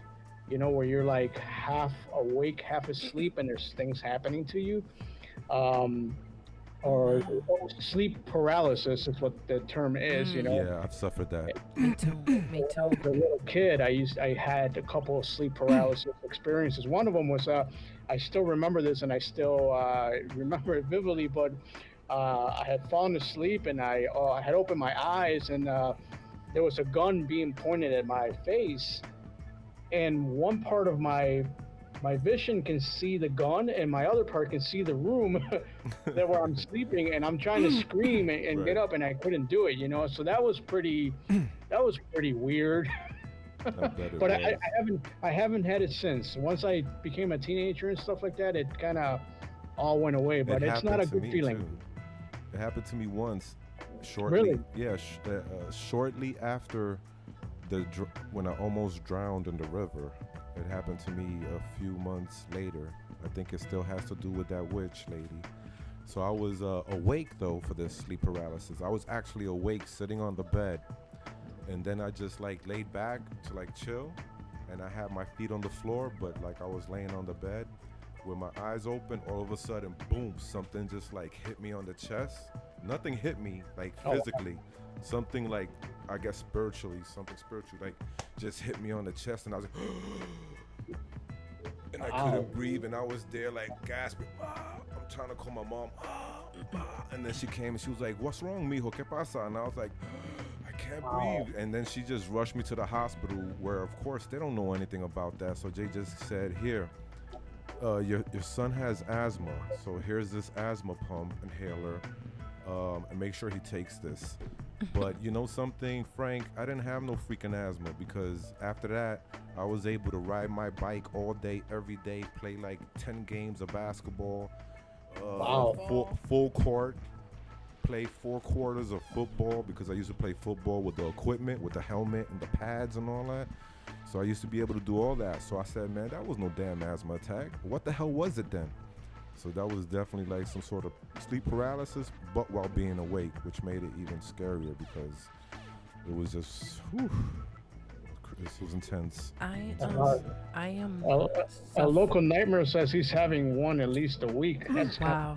Oh wow. You know something, local and you guys, I suffered from sleep paralysis. Sleep paralysis for as long as I can remember as a young child, and wow. and it went all the way into my adult years. Um, well, actually, it stopped. I'm lying. It stopped for a while after my teens, but then it came back when I became pregnant of my first child. And I'm gonna tell you something. It would go away. Then whenever I would get pregnant again, it would come back. Then it would go away, and the pattern continued. So after my last child, I don't get him anymore. But you know who does? My last child. Oh wow. And it's usually the women in my family that get that. Like a lot of the women in my family have to aunts, cousins, my mom, my grandmother. They all say they get sleep paralysis until they have their last child. Wow. Oh, It's weird. Listen, I have to say something real quick to Karen. Uh, Listen, I said I quit smoking cigarettes, and it's been 2 or 3 years now that I haven't smoked cigarettes, but I'm still using nicotine. I'm weaning myself off the nicotine, and I'm using a vape. So with nicotine liquid to keep from buying those cigarettes. So if we could do it, you could do it too, because we're no better than you. Yeah. We're just like you. We eat crap and sleep Bleed. and we bleed. So you can do it too, Karen. And think about it like this, Karen, just so you say, we care about your life. That's one thing Yeah, we gotta that's tell right. you. We all here, That's right. we all care about So your life. please, Karen, think Yeah. about it. Do And some think- research. A lot of people think that, oh, I tried this before, or it's too hard, or vaping is just not, I don't like vaping. We had to get used to it. It took us about a month or two before we actually got Yeah. used to vaping, but we were committed. And one thing that you need to understand, Karen, I used to smoke Newports, which is probably one of the worst out there. Those are chest busters, by the way. So the menthol does the most damage for me. You know, that's what it did. My lips and my nail beds were purple. Okay, I didn't have my proper color anymore. And at night, just ask Kenny. I was every night. And I was coughing, wheezing. Wow. It was hell. And I actually, because I'm a faith-based person, I got on my knees and I prayed and I cried. And I said, Lord, please help me. Give me something. I didn't know what to do anymore. And then Kenny came to me a few days later. He had been doing research, unbeknownst to me, about vaping. And that's how we got started. And now he makes our e-juice for us. So I know what goes in it. Yeah, we're You thinking can about make it making our yourself. own e-juice one day. Yeah, we're thinking about actually selling that. You know, call it the zombie juice or something. Yeah. The zombie juice. The Get it? The zombie fuel. zombie juice. Wait, no, Yeah. somebody just stole it. I told you not to be saying our Oh, shoot. stuff, man. Sorry. Now we Sorry. just got jacked. Yo, you're gonna make me go find somebody and hurt somebody. Yo. I ain't trying to go back to the big house, B. That shit is whiz-act.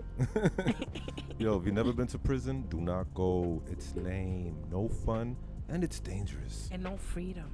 You lose So, your freedom, But man. yeah, man. I'm tired of people trying to jack us, though. For real, man. They're pushing me, B. They pushing me. I'm surprised that you guys are from Massachusetts. You guys don't have that Massachusetts accent. No, I no, was- no. We're from with my band. Harlem. Papa, from Harlem. espérate. Somos de Nueva York. Yeah, we're from New York. I'm a New Yorican, Papa. Yeah. We just Well, I know moved. that. I We moved. definitely heard No, that, no. but Listen, that, you know, listen. When I was in Yeah. We've only. What man, the they hell got a was thick that? accent. No. Listen, we've only been here for like 10 years or something. You understand? So I don't say, let's go park the car. You want me to go park the car? No pun to any New Englanders Yeah, out no there. pun to New Englanders. We Yeah. love you guys, Yeah. but I'm saying that New I don't England's talk been like good that. to us. Yeah. But yeah, we're originally from Do I Harlem. have a Chicago accent? I don't. I No, don't you know got what a a Spanish accent. I really actually. don't know what a Chicago accent sounds like, so I wouldn't know. Neither do But I. I think you sound normal. Okay, Yeah. good. I don't know. I What was that? hear. Spanish hear- accent? Yeah. Mysterious? Yeah, I hear Okay. a little bit of Latino in there, so I suppose that's to be expected because I'm from Harlem, but I still have the little, Latino accent coming up in here sometimes, Yeah. But yeah, Yeah, it's really hard for me to keep back my street talk.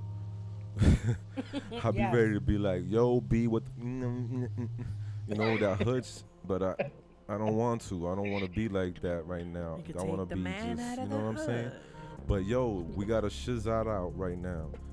The Mental Centaur says he would buy that juice. He really needs to quit smoking. And Nikita says, I thought about buying a jewel. Don't think about it, bro. Do it. Jewels are awesome. Just They're do the it. best ones. Look, man. What? It's not gonna hurt, right? It's not gonna hurt. Yeah. If you have your pack of whatever you smoke, Marlboro, Newports, whatever the hell cools, it's not gonna hurt if you have that in your house, and then in the mail or you go out and then you buy a jewel, right? And then you be like, all right, if I don't like this, I'm gonna toss it because I still got my pack. But if you have this and you start vaping your jewel or whatever, and you be like, you know what, this is working, I'm not gonna touch that pack. I'm gonna just leave it there. I'm gonna just leave it just sitting for an emergency in case I get tired of the jewel, or the e-cig or the vape or whatever you want to call it, right? But you just keep that pack in the stash, bro. That's all. And you know something, Corinne? One thing I did want to tell you, that's how we started. We started with both. Unlike the patch, it won't give you a heart attack. So what happened is that eventually we realized we had a stale pack of cigarettes sitting there because it just tasted better on the e-juice just tasted better because we got fruit flavors and stuff like that. The fruit flavors are the best. I wouldn't touch the baked goods flavor like apple pie or stuff like that. I wouldn't touch that. They got bacon flavor. Yeah, I wouldn't. No, I wouldn't touch that. I like me some real bacon. Hey, Curry is saying there's too much shit going on right now. Sorry, I'm emotional and drinking doesn't help. Okay. No, it doesn't Well, hey, help. Curry, if you want to reach out to me and you want to talk to me, I'm here to listen. I'm sure that Dezombified are there to listen to, or whatever it is. That's one thing. Sorry to interrupt you guys and to go ahead. Kind of go into a different topic, but being a musician and stuff, I've lost several people to suicide because of drugs and alcohol and being emotional. So I always, when I hear somebody feeling down, I always say, hey, I'm right here. You know what I mean? Like you can reach out to me. I'll talk to you. Don't get that subscriber count thinking that I'm huge and I won't talk to you. I don't care who it is. If you're feeling down and out, say what's up. I'll come talk to you. I'll listen. Whatever I can do. Same, indeed. Yeah, and Demented Center. Wait, who was it that said? Nikita said he loves you, Corinne. So you got your man who loves you very much. Everybody here in the chat loves you. We all about love, respect, and brotherhood and sisterhood here. Including our guests. Including our guests. That's one thing that we do pride ourselves in here. Yo, I think El Local Nightmare might have bought a shirt. I'm not sure. But if you did El Local Nightmare, I want you to know you have a special place.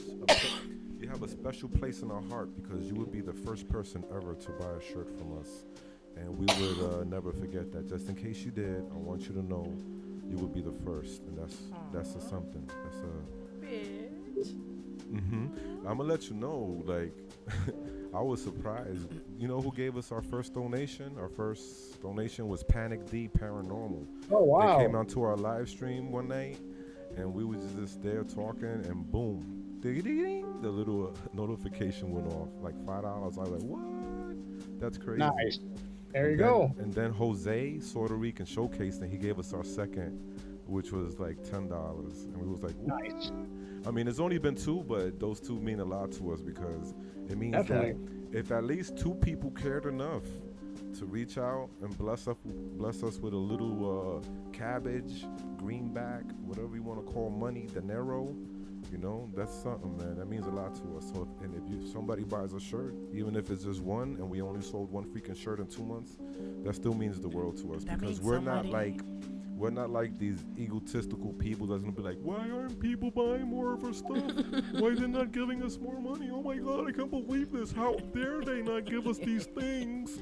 We are entitled. We deserve all of it. Man. Nah, man, it's not like that, man. We appreciate every little shekel we get. I've been doing these random streams, right? So like my buddies, Miscast Entertainment, they started live streaming. They did their second episode. So what I've been doing is like I go live like an hour or 2 before they do their stream and try to rustle up my viewers to come to their show. Right. And so I'll do that for you guys as well. So you guys got a show coming up, let me know ahead of time and I'll promote that on my channel. Nice. Try to rustle up some viewers for you guys. Oh, you're so sweet. Thank you, Frank. Yeah, really appreciate that, man. That's what's up. Sangre. Oh, man, that's awesome, man. Puerto Yeah, Rican says, man. "No tengo mucho, but will always share when I can with full love." You see, that's what's up right there, Yeah, man. that is, man. And that's what means the most to me. You know, is the love. Anything helps. you Yeah, know? man. Let me tell you something. Even if, who cares? Even if you don't buy a shirt, I'm gonna tell you right now. Just It's sharing okay, a our local. videos. Just even thinking about it, Yeah, even man. asking is something. Nobody even really be asking us either. You got a Teespring? You might be the second person that Yeah, asked somebody us. else asked the other day. I can't think it was remember who Creepy it Clown was. Girl. She asked. Probably. Yeah. She said, Yes, "You got a Creepy Clown Girl's Teespring?" She was like, awesome. "Yay, she's awesome." Yeah, like let me tell you something. Just you sharing our videos Mm-hmm. and tweeting them out and stuff, yo, It that means helps the world so to us. much because that creates growth. Mm-hmm. You understand? And that that helps. It helps because it helps get our message out. You know, our message is scary stories, good times. But you know something? Those good times sometimes means digging in deep, sometimes into your heart, and really reaching out to people and sharing who we are, sharing our hearts, and sharing our personal lives with you guys, like like we just did here in this stream. Mm-hmm. You know, it means a lot because we have an outlet not only for our art but and our creativities, but also for our history, which is important because it's our journey. And Right. then you guys as well, you guys are like, hearing your stories. Oh my god, like just hearing the stories from everybody in the chat. We sometimes bring our chat members on too, our subscribers to our Google Hangouts. Yeah, we had Nikita and Demented Centaur on a couple of nights ago. That was fun. was good. They had scary That stuff was really to good. say, They man. had some scary stuff to say. Yeah, they Thanks did. for Yeah, and then coming on, when this guys. is over, I'm gonna be visiting a lot of the people on the chat, and I'll be checking out their creations as well. So I'm not gonna just like be like, okay, I'm done and I'm out of here. Like I'm definitely about long-term support. That's my thing.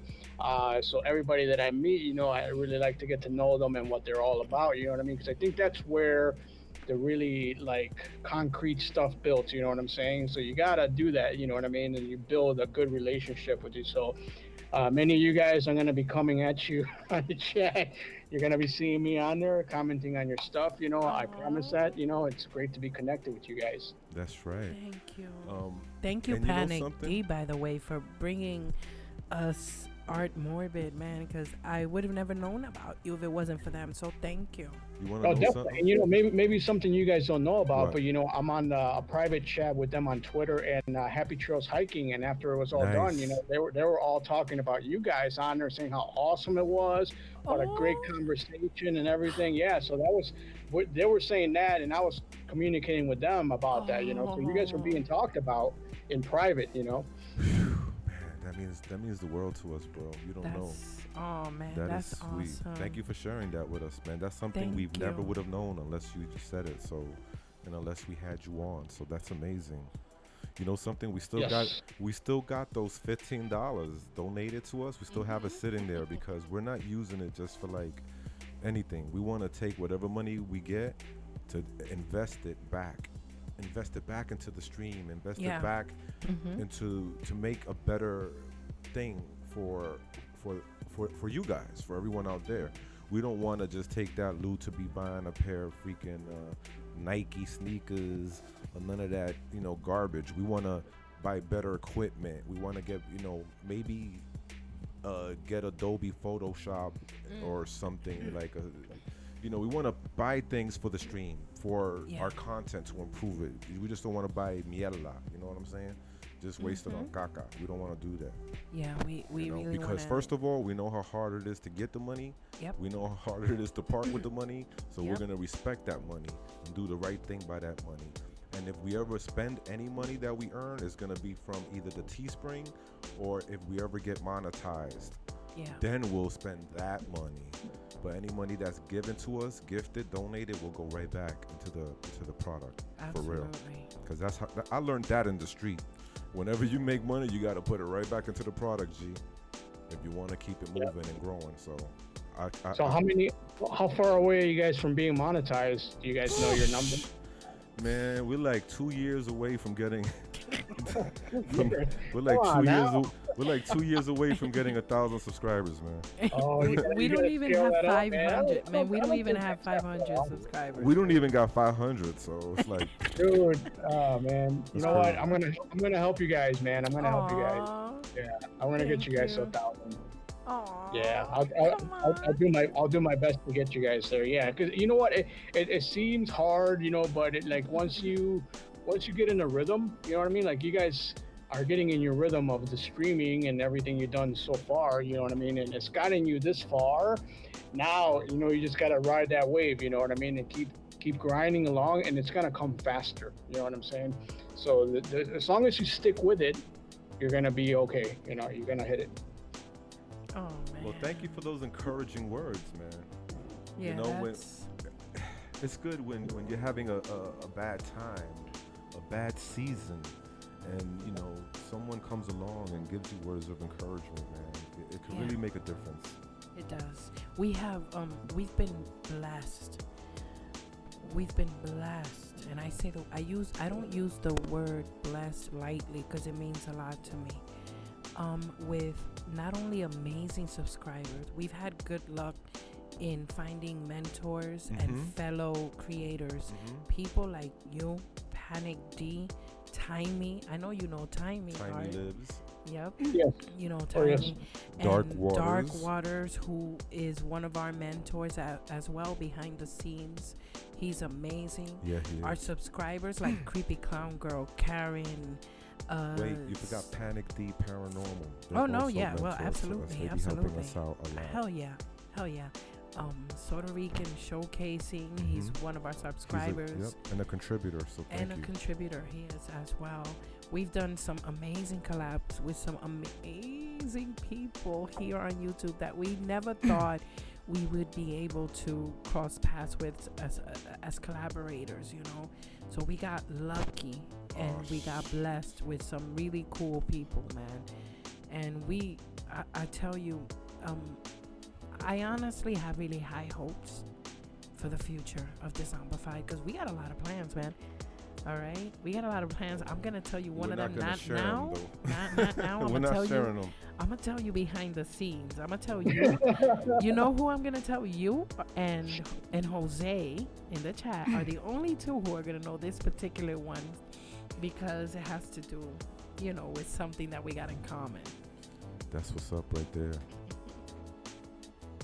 That is what's up. Yep, I'll tell you guys Awesome. on Twitter too. I'll tell you in a private chat. Well, we definitely gonna have a really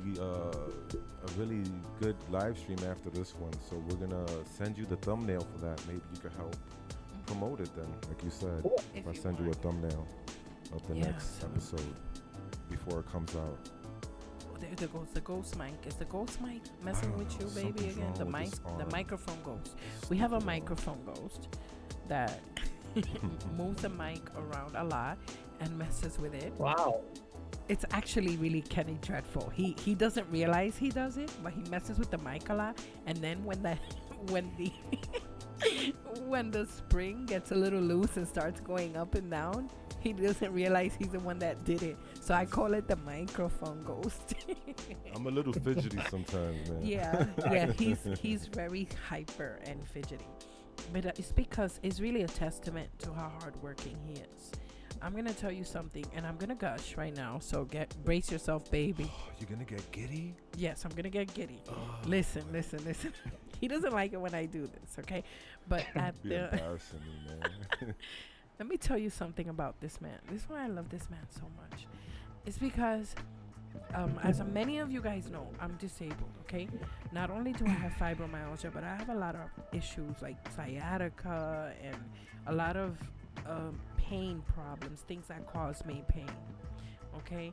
And this man, okay, sits there and puts his manhood to the side to help me do things like housework and, personal grooming things, and just, if I'm in pain, you know who's giving me that back rub? It ain't my mother coming from across town helping me take a shower. It's him.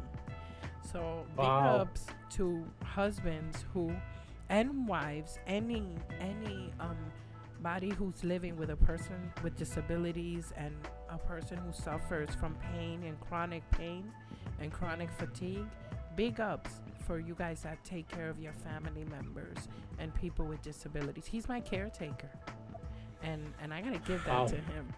He doesn't like me to compliment in front of It's people. a dirty job, but somebody's got to do it. It ain't that dirty, you know. You got your perks too. You said personal hygiene, so I just thought I'd throw that in there.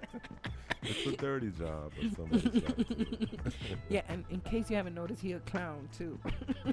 He makes me laugh a lot. And you know they say laughter is the best medicine. He's always razzing, always joking and making me laugh. You know, it's just who could ask for, like, seriously, I always say I have the perfect man, but it's not me talking crap. I really do. You know something? The perfect man for me. I feel a kinship. I feel a strong kinship with Frank. You know, I hope that doesn't make you feel uncomfortable, brother, but I feel a real kinship with you, bro. I can see that. No, I'm totally cool with that, man. You know, maybe I'll ask you for some back rubs. You see what you started? You see what you started? Because I won't say no. You know I won't say no because I'm that dude. I don't say no. I'm like, all right, just don't look me in the eyes, Frank. I couldn't help myself. Frank, just don't look me in the eyes.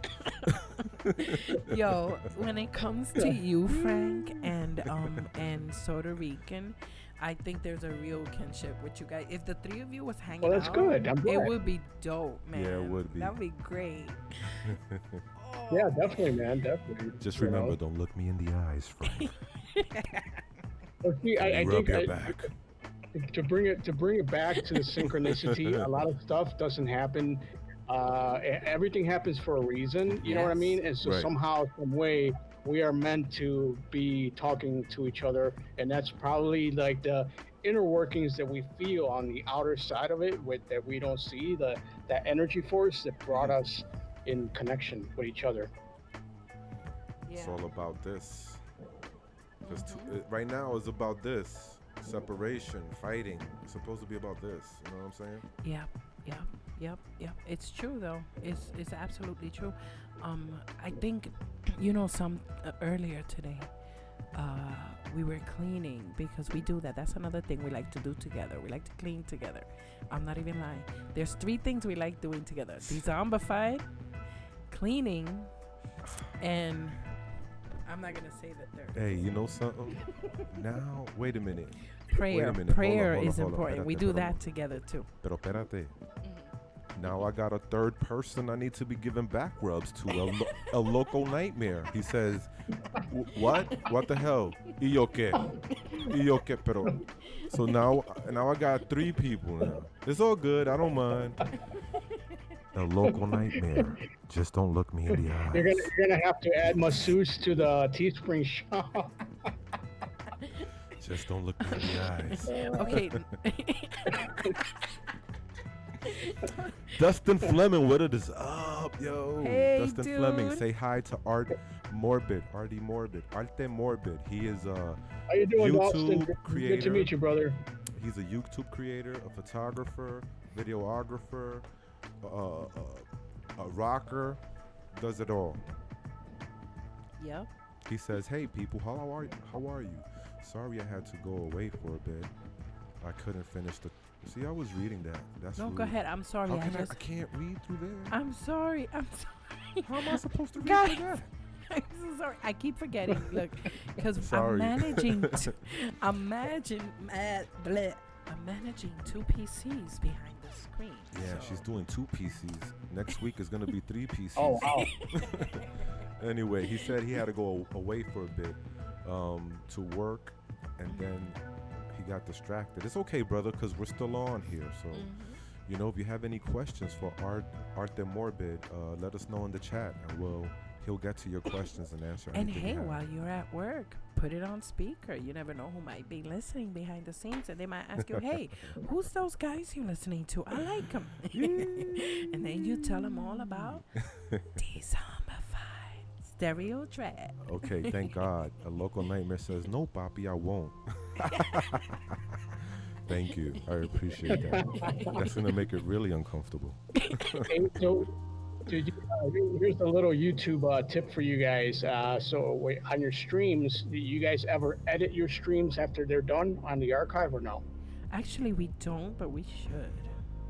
Okay, don't edit your streams. You know Okay. why? I found out that the hard way. I was interviewing Sabrina. That's another person that you guys might be interested in talking about. She does paranormal stuff. I was Okay. interviewing her, and I cut out the first few minutes of us setting up, and you literally lost chat. It disappeared. And I Ooh. guess it's a thing on YouTube. I don't know if they tell you about that or not. You'll see it on their thing that if you edit your stream, you will lose the chat. Oh, that sucks. Oh, that sucks. Yeah, Wow. I that's not know. good. Some there was a lot of people talking to her on the chat, and she wanted to go back and get to know them, and she couldn't go back. She's like, "Wait, what's wrong with the chat? It's not there."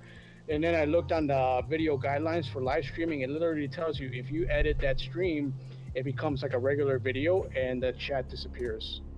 So Okay, just so I putting guess that out there for you if guys. I Thank you. ever Thank you so do, much. That's a if I good tip. ever find a need to edit the video, what I'm gonna do is that I'm gonna copy the chat because we can do that with Streamlabs. We can record Okay. the chat, Okay, cool. and Awesome. yeah, that'll be great. Read this. Okay, let's see. It's a crash course for sure. I've learned audio, video editing, sound design, sharpened my Photoshop skills, etc. I started just to narrate my stories from the true paranormal books I've published. That's Ooh. dope. So Wow. we're gonna have to have him on here. Yeah, 13 past midnight. Please subscribe and hit us up on Twitter so we could hook up and maybe we could do a collab about one of those books you've done or something. Yes. Make a video or something. That'd be cool. Ooh. So Dustin says he's going home to freshen up, to change and go to the gym because he likes to get brolic. Yeah. Jesus. Ripped. Yeah. Get pumped up. And I'm putting. And this- I do have to get going in just a few minutes just to put it out there. I do have Okay. to get So myself. so before you go, can you tell us what you're working on, what to expect? Can you give us like anything to the people to be looking out for? Any promotions, you gotta in line? Oh yeah, I got a lot of stuff in. Oh man, let me tell you. Okay, so there's I'm going on tour in July Nice. with Asphyxiator. We're going to South Dakota, so Ooh. I'm gonna be vlogging that and also filming the bands from that festival. I also have a big show coming up with Blood of the Wolf. We got that happening in November, but we're also going to have a brand new video coming out for Blood of the Wolf, and we're going to be debuting that July 16th. It's going to be on Facebook, and then we're also having viewing of it at Reggie's. So if you guys are in the Chicagoland area, you guys are familiar with the Club Reggie's, we're going to be doing that at one of the shows. So it's going to be 4 bands playing, and afterwards we're going to have our showing of our brand new release, our brand new video for one of our songs. So be sure to check that out, and I'm probably going to be filming that as well too. So as it happens, so I'm always documenting what goes on with the music. So if you want to follow that. And on Wednesdays, I'm always on at 8 a.m. Everybody here is welcome to come. I usually talk about photography, camera gear, and just silliness. If you guys want to come on here and join me for coffee, you want to tell me about your videos, and especially a lot of the people that I met here on the chat, we'd love to have you on the chat and say hello, and I want to get to meet you guys. So yeah, definitely a lot of stuff going on. Also look for 360 content coming to my channel because I have a brand new 360 camera that we're going to be, and I've been uploading a lot of that stuff too. So Nice. yep. Guys, scroll up on Hey, that chat and right Go to click the on beach those and do links. that. Go hit the beach up, right? On a nice hot day when there's a bunch of I'ma slap you. pelicans. I was gonna say pelicans in the air, right? and do a 360 of that, because the pelicans or the seagulls, right? The seagulls, they come in. The beautiful pelicans. Yeah, with the your legs. pelicans and the seagulls, right? They go on the sand and they start looking for food, right? So you just do a 360 of that, of the sand and the pelicans, right? And then you let me know because I'm gonna watch it. Yeah, you gonna be watching something. I'm gonna get lumped up though, but I'm definitely gonna be watching it. We just playing. We just playing. I'll probably sit down and watch with him too. You know, I'm a female, and females Yeah. compare each other to each other all the time. Believe it or not, females they like to look good, not for guys. It's not for you guys. It's for each other because we are our own biggest critics. The biggest critics of females is other females. Did you know that? And when we get dressed up, Wow, it's no. really more for. Oh yeah, there's nobody more berating to a woman than another woman.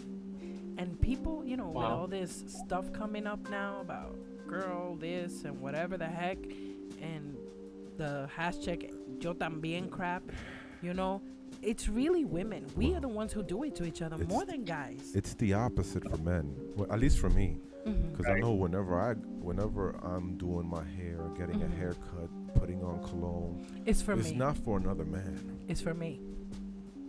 Sorry to interrupt you, but a local nightmare says, Dion, have you ever heard of the books called Stories That Must Not Die? I've I just never saw heard of one- that. I saw Stories it. that must not die. No, sounds interesting. Yeah, I told him to tweet it to us in a It private said his message. so we families can- are in one of those books. Who? His family? What? He said, a local nightmare says, my family are in one of those books. Oh, really? I'm Oh, we're wanna gonna have know to check about that out. Yes, yes, yes. DM us. Let us on know which Twitter. book it is. Hopefully, it's on Kindle, Yeah, that'll be great. or even an audio book is better. Oh, That yeah. way, I could be cleaning Yeah. and listening to the story. Yeah, while we I'm like to cleaning. clean. Number one, he's a germaphobe. That's one thing. That's the truth. Yo, you put my dirt in the street like that? Get it? Dirt. Oh man. Um, Oh, and a pun? And a pun? Okay. All right. And I'm addicted to cleaning. Like, for real. I have a subscription to an unnamed company that, you know, just ships cleaning supplies to you. And, like, I'm, like, so addicted to the scents because they're all natural. Okay, for one, they're non-toxic, Non-toxic. hypoallergenic. Hypoallergenic. They even have this crazy bug killer, all right, that kills everything, even New York City roaches. Even Chicago roaches? I don't know. I've never met a Chicago roach. I've never met a Chicago roach, but I tell you this much. I want to know something. I think you find them at the Hancock Building downtown. If those are the roads. Yo, Art, I want to know something. Yeah. Are Chicago mice, I shouldn't be saying stuff like that. are Chicago mice as evil and wicked as New York City mice? Because I remember I used to put the glue traps on the floor, and they used to jump over them in New York. So, do you know if Chicago mice jump over the traps? Traps. You know what? Like there's like little mice that you might see, but it's not. It's nothing major. I have seen like they have the Chicago, Michigan sewer rats. Those things are huge. Oh, like but they only yep. come out during the late night hours. But they're Oh, no. big, huge rats. By their In New York, yeah, they come out at that's what all I go there times. at night. Yeah, that's crazy. In New York, they come out at all times. And by the way, those rats, they ain't scared of cats either. They not. Yeah, no, because they're big. They're like this big. The rats are huge. They're like, without the tail. I'm talking about without the tail. They're like this big. What? They don't play. They don't play. You need forget a cat. You need a dog for them New York City rats. Listen, I don't want to keep Frank on any longer. He said he had to leave. Oh yeah. He has things to do. He's a busy man. I gotta get going. Yeah. But listen, Frank, man, we love you. Thank you for coming on. We really appreciate it. And Definitely, man. please, let's keep in touch, brother. For sure, Keep in man. touch. All right, Everyone- great to meet everybody in the chat, and thanks for having me on. And hopefully, we'll do it again very soon. Yes. We'll catch up some more. Yes, we must, for sure. All right, yo, Art, it's been great. Thank you for being here. And it's been a pleasure, my friend. We are going to let you go. Let me hang up on you now and then say goodbye to our chat friends. Buenas noches, mi amigo. Buenas noches. Buenas noches. Bye. Oh, that's a great Nice. dude right That there. was a good talk. Yes, I it really was. enjoyed it. You know something, I enjoy talking with everyone, so we always have a good time here on Stereo Dread, powered by Dezombified. That's right. Let's see what's going on in the chat. Let's talk the chat a little bit. Yeah. So, Mr. D got to go get all ripped for my lady friend. Haha. Smiley emoji. Later, brother. Have a good one. Thank you. You too. Listen, don't get too pumped up because then you won't be able to get into your house because you just be too pumped, bro. You won't be able Hulk to smash. Hulk smash. Puerto Rica says having OCD and some germophobia, then raising a child. Lord, let me drink direct from your cup, as so to keep my sanity this day. LOL. I feel you, man. It is so true because kids are dirty. They Yeah, go they're outside, they play in the dirt. You take them to Chuck E. Cheese, they go into that ball pit with all those germs floating in there. Ew. Then they come home and they give you some sort of strep throat or some pink eye. So yeah. Pink eye. Pink eye is the worst. Scroll down, honey. Oh, down? Please, Okay, yes, down. 13 past midnight says, great show, everyone. Thank you. Thank you, 13 past midnight. I'll be right back. Puerto Rican says, that was another awesome talk. I agree. Artemorbid, or as he likes to be called, Frank, had a lot of very good information that he was sharing with everyone here. And his stories were really good. So I agree, Puerto Rican showcasing. El Local Nightmare doesn't know how to do DM on Twitter. Mysterio, how do you DM on Twitter? Mysterio? Send a direct message, a private message on Twitter. Direct message. A DM, not a... Not just add tweet to us, and we'll contact them. I don't think he heard you. Go into your mic and say that. Yeah, she's about to go to the ladies' room. You can either send us a private message in Twitter, or if you can't find our little envelope icon on Twitter, you could also send us just tweet out our name at Dezombified. Find our page on Twitter and just leave a comment on something. And what I'll do is that I'll put up your profile and see if I can send you a message. And if that does not work, we also have a Facebook, guys. We're going to be putting all these links in the chat shortly in the next 5 minutes. Yep. Let's see. Dustin says, or you are me and purposely expose yourself to every germ so you never get sick. So Dustin, you exposed yourself to every germ so you won't get sick? Is that what I'm getting? Puerto Rican showcasing. Try when toddlers dig in their back of their diapers. Thank God my son is 9 now. Yeah, man, those freaking diapers, yo. Nasty. The smells that come out of those diapers, I tell you something. You do not want to know. So if we have any lurkers in the background, make yourself known. Say hi. It's nothing but good people in here and good vibes. No need to lurk. Become a Dezomber friend now. I desire for you to do so. So tell me, everybody, what time is it where you're at? I'm going to tell you right now, personally, for me, it's 11:30 p.m. And the weather today was overcast, and we had some rain and a nice little slight breeze, so it wasn't as humid or hot as yesterday, thank the Lord. Nikita Okami, well, I'm gonna head out now, people coming in at work. Okay, Nikita, we just appreciate you being here and speaking out in the chat, so thank you for that. Dustin says, 3 over the DM. Somebody on Twitter, you need to be following each other. True indeed. Do we have anything on Chrome browsers to look at before we continue? Nikita Okami says, loved the stream at the Zombified. You know something, Nikita? The stream would have been amazing with no viewers, but when we do have a viewer like you, Nikita, Karen, Puerto Rican showcasing, 13 past midnight, the list goes on and on. A local nightmare, it really makes it even more better. So thank you for your contributions. Because believe it or not, you are contributing. Yes, you are. And not just as a number, my friend. A local nightmare says it's 10:30 where he is. Okay, so 10:30. Where the hell could he be at 10:30? I don't know, but I know that Maybe it's in the 11:30 Midwest. here. In the Midwest, could be Probably, 10:30. maybe. It's probably in the Midwest. So that we can showcase 11:30 here in Dirty Jersey. Dirty Jersey. That sounds like some, like the Dirty Sanchez. You know what that is? I don't want to know. You don't want to know what the Dirty Sanchez is? No, I don't. It sounds weird. It is. You gotta be a freak.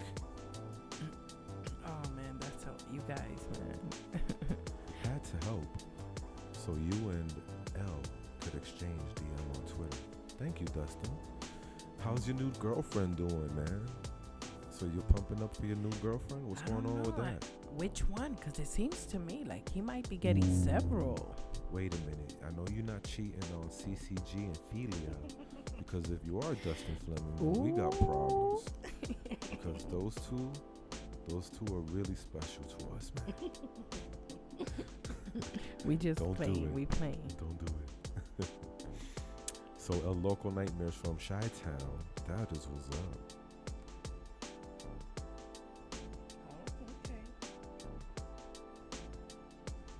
I remember. Cool. It's just that you read so much stuff. Sometimes you get things confused with other things when you're reading so much things on the chat. Yeah, it does. So what do you got, honey? I got two things.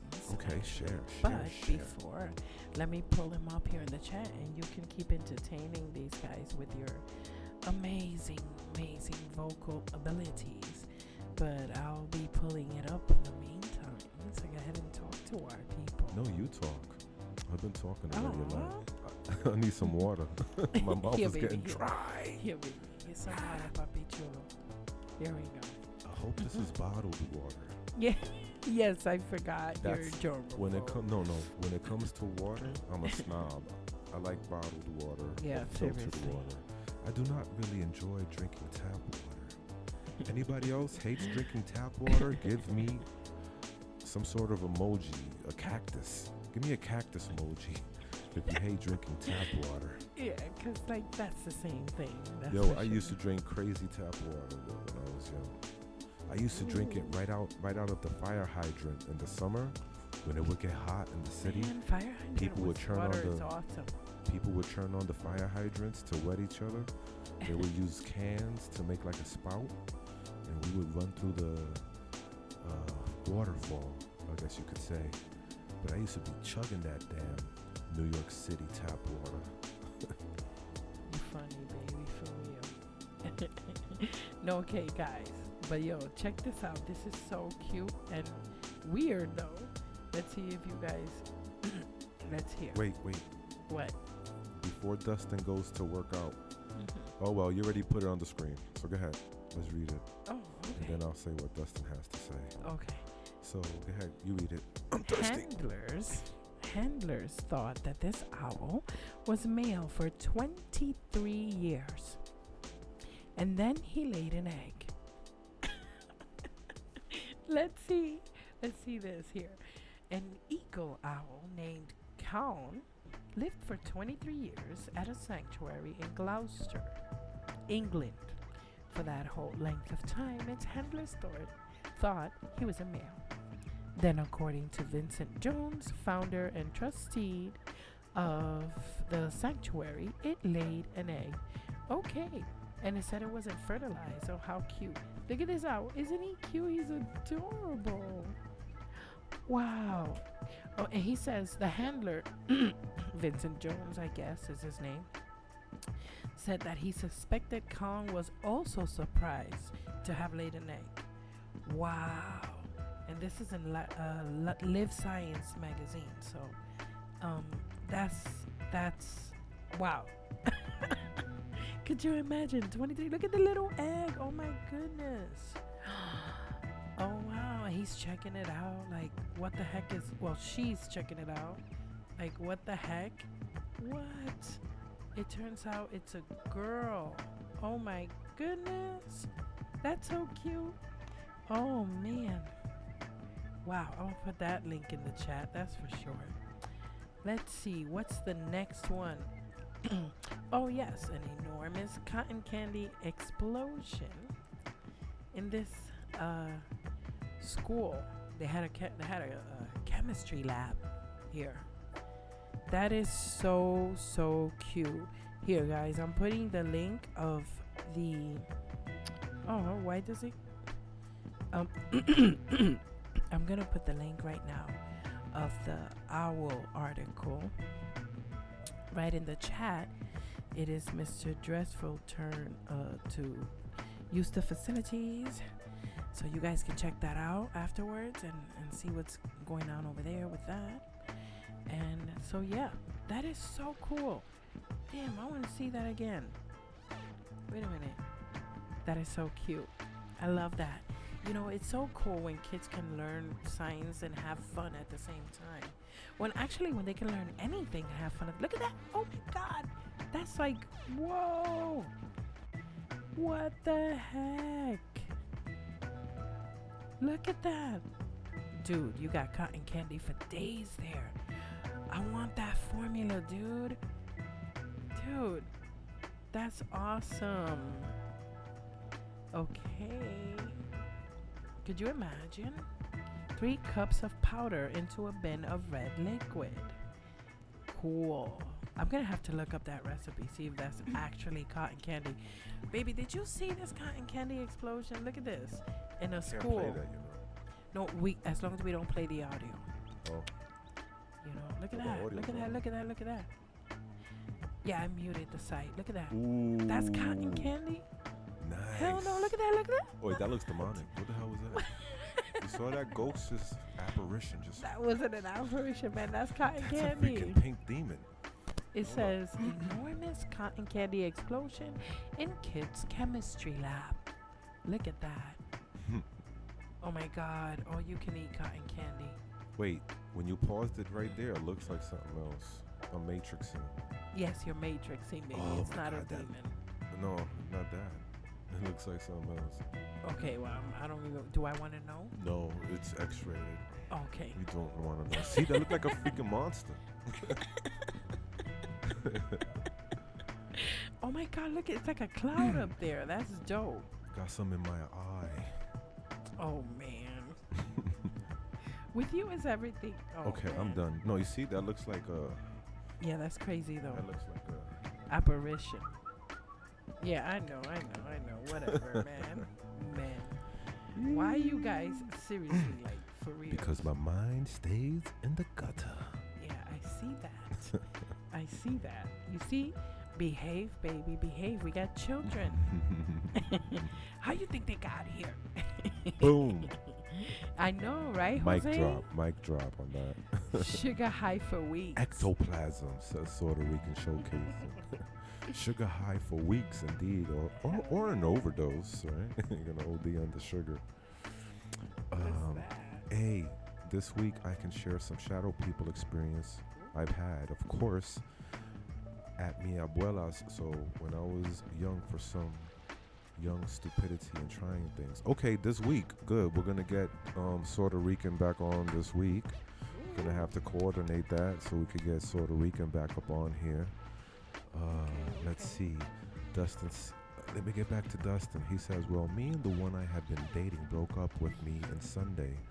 So been talking to another girl, met on Christian Mingle, and she's pretty awesome. And have our first date Saturday. Well, congratulations. Let's give it up. Yay. Let's hear it for the boys. Let's hear it for the boys. Oh boy, let's see. She did it via text. Haha. Okay, so so you made a date with her for Saturday via text, or you had it on Saturday? Oh no, the first date. Okay, our first date Oh, Saturday. okay. I Cool. see it. Good for you, man. We're all about, people falling in love. So that's good, man. I hope you fall in love and she's the right one for you, baby. Whoop, whoop, whoop. Tell me. We love to hear about amor here. Hmm. Yes, we're like the first, you know, love narrator couple here. So I see we're coming up on 3 hours, and I know for a Yes. fact that tomorrow we have places to be, things to do, and people to see. Yes. So we're definitely gonna have to hook up with Puerto Rican Showcase so we could get them on. Thank you for Artemorbid for being on the show. Everyone, be sure to check out Artemorbid's channel. Very cool guy. A lot of great work at his on his channel with art, imagery, music, live streams. Does it all. Don't forget to follow him on all of his Yeah. accounts, Twitters, Instagrams, Just scroll up. Facebooks, and all those things. Just Yeah, scroll up in the about- chat, you'll see it. Yeah. And check out that Robinson family documentary Mhm. as well. And next time, let us know what you thought about it. We thought it was really good, so hopefully you will too. Yeah, I'm about to put his Instagram up on here and Wait, what? No, the girl broke up with me via text. oh no. Okay, That's not cool. that is not cool. She gave you a Dear John letter via text. Seriously. man. Damn. I just put his Instagram up Sorry there to and I'm hear that, about to bro. put the Twitter. Philia, Creepy Clown Girl, we love you. Karen, all our mods. Yes. You guys are great. Puerto Rican. All our mods. Thank you for everything you do. Yeah, and I'm about to put what do you call it? The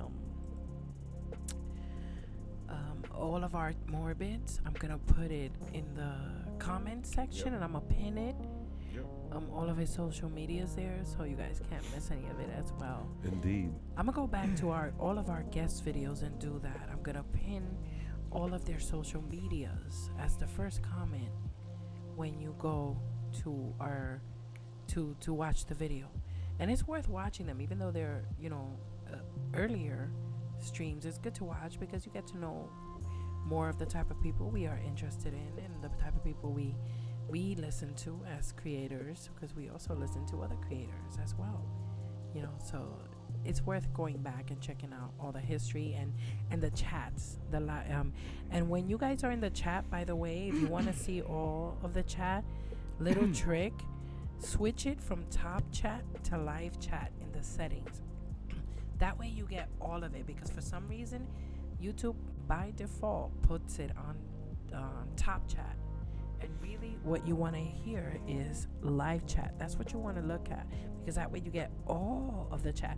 So if sometimes we we miss a comment of yours or something, it's because we probably forgot to put it on top chat, on live chat, as opposed to top chat. So sorry if we ever miss any of your stuff, but do repeat it and do at us. If you really want to say something and we didn't hear it or we didn't respond to it in the chat, just put at Dezombified with the comment, and we don't mind if you repeat the comment. That's nothing. We could just read it. That's awesome. Yeah. That's right. Puerto Rica says, as a dude, I have to say, some truly awesome and beautiful ladies here. Classy, funny, intelligent, and more.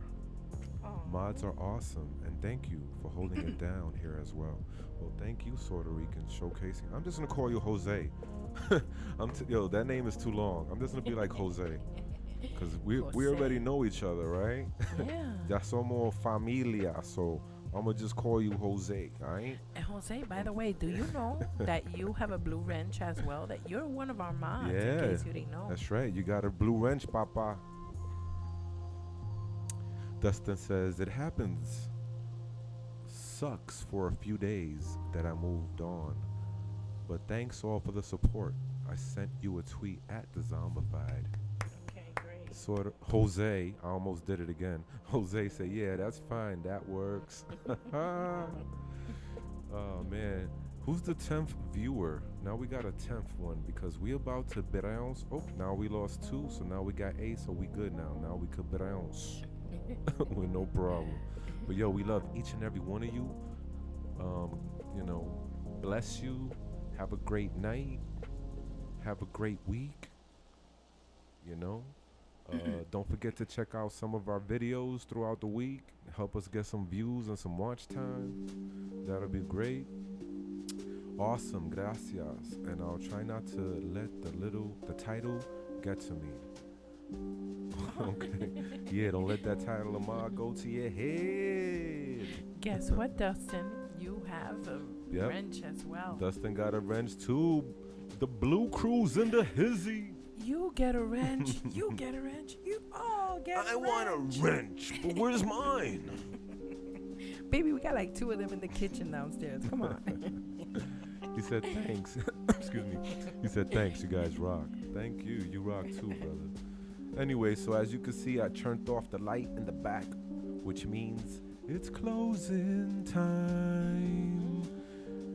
But you can't stay here. It's closing time. I don't know how the rest goes, but I know don't know you either. can't stay here. Let me tell you something. You guys rock. Thank you for being here with Stereo Dreads, checking out those cool tunes as we go out, you know, and listen to the vibe. And hopefully you guys like our outro. We're trying to make new also promotional videos and outros and intros and, you know, just stuff to be in the middle. Dustin gave me the final lyrics. It's closing time. You don't have to go home, but you can't stay here. Damn right, you can't stay here. I know, unless you want to rewatch, but that's perfectly fine with us because if you watch the replay, you know what happens? You can comment down below on the channel. That's right. And you know, that helps us out too, you know. And hey, share. Don't forget, you guys, that's how we grow, and that's how we bring you even better entertainment. As a matter of fact, this guy's having a party here all by himself. Yeah. You should see his face. This guy's too much. But yeah, you guys, we love you, and we thank you for showing up here in Stereo Dread, powered by Dezombified. I'm Miss Stereo. He is Kenny Dreadful, a.k.a. Kenny Wise, a.k.a. the Puerto Rican Prince of Poetry. Yeah. And we are thankful that you showed up for our live Stereo Dread. Night, familia, and be blessed always. Need an ear, need a friend, need a community? This is the spot. That's right, boo-boo. Have a great day. evening, guys. Thank you for Night, coming. fam. Love you all, says Dustin. Mwah. Mwah. Smooches. Thank you for coming. Hugs. And being part of Hasta our la lives. próxima, mi gente. Cuídate. Am I supposed to? Buenas noches. Have a good night, Karen. Have a good night, y'all. Be blessed. Thank you to all of those who showed up. And as always, our friends, Watch your 6. Yeah, watch that 6. Okay, bye.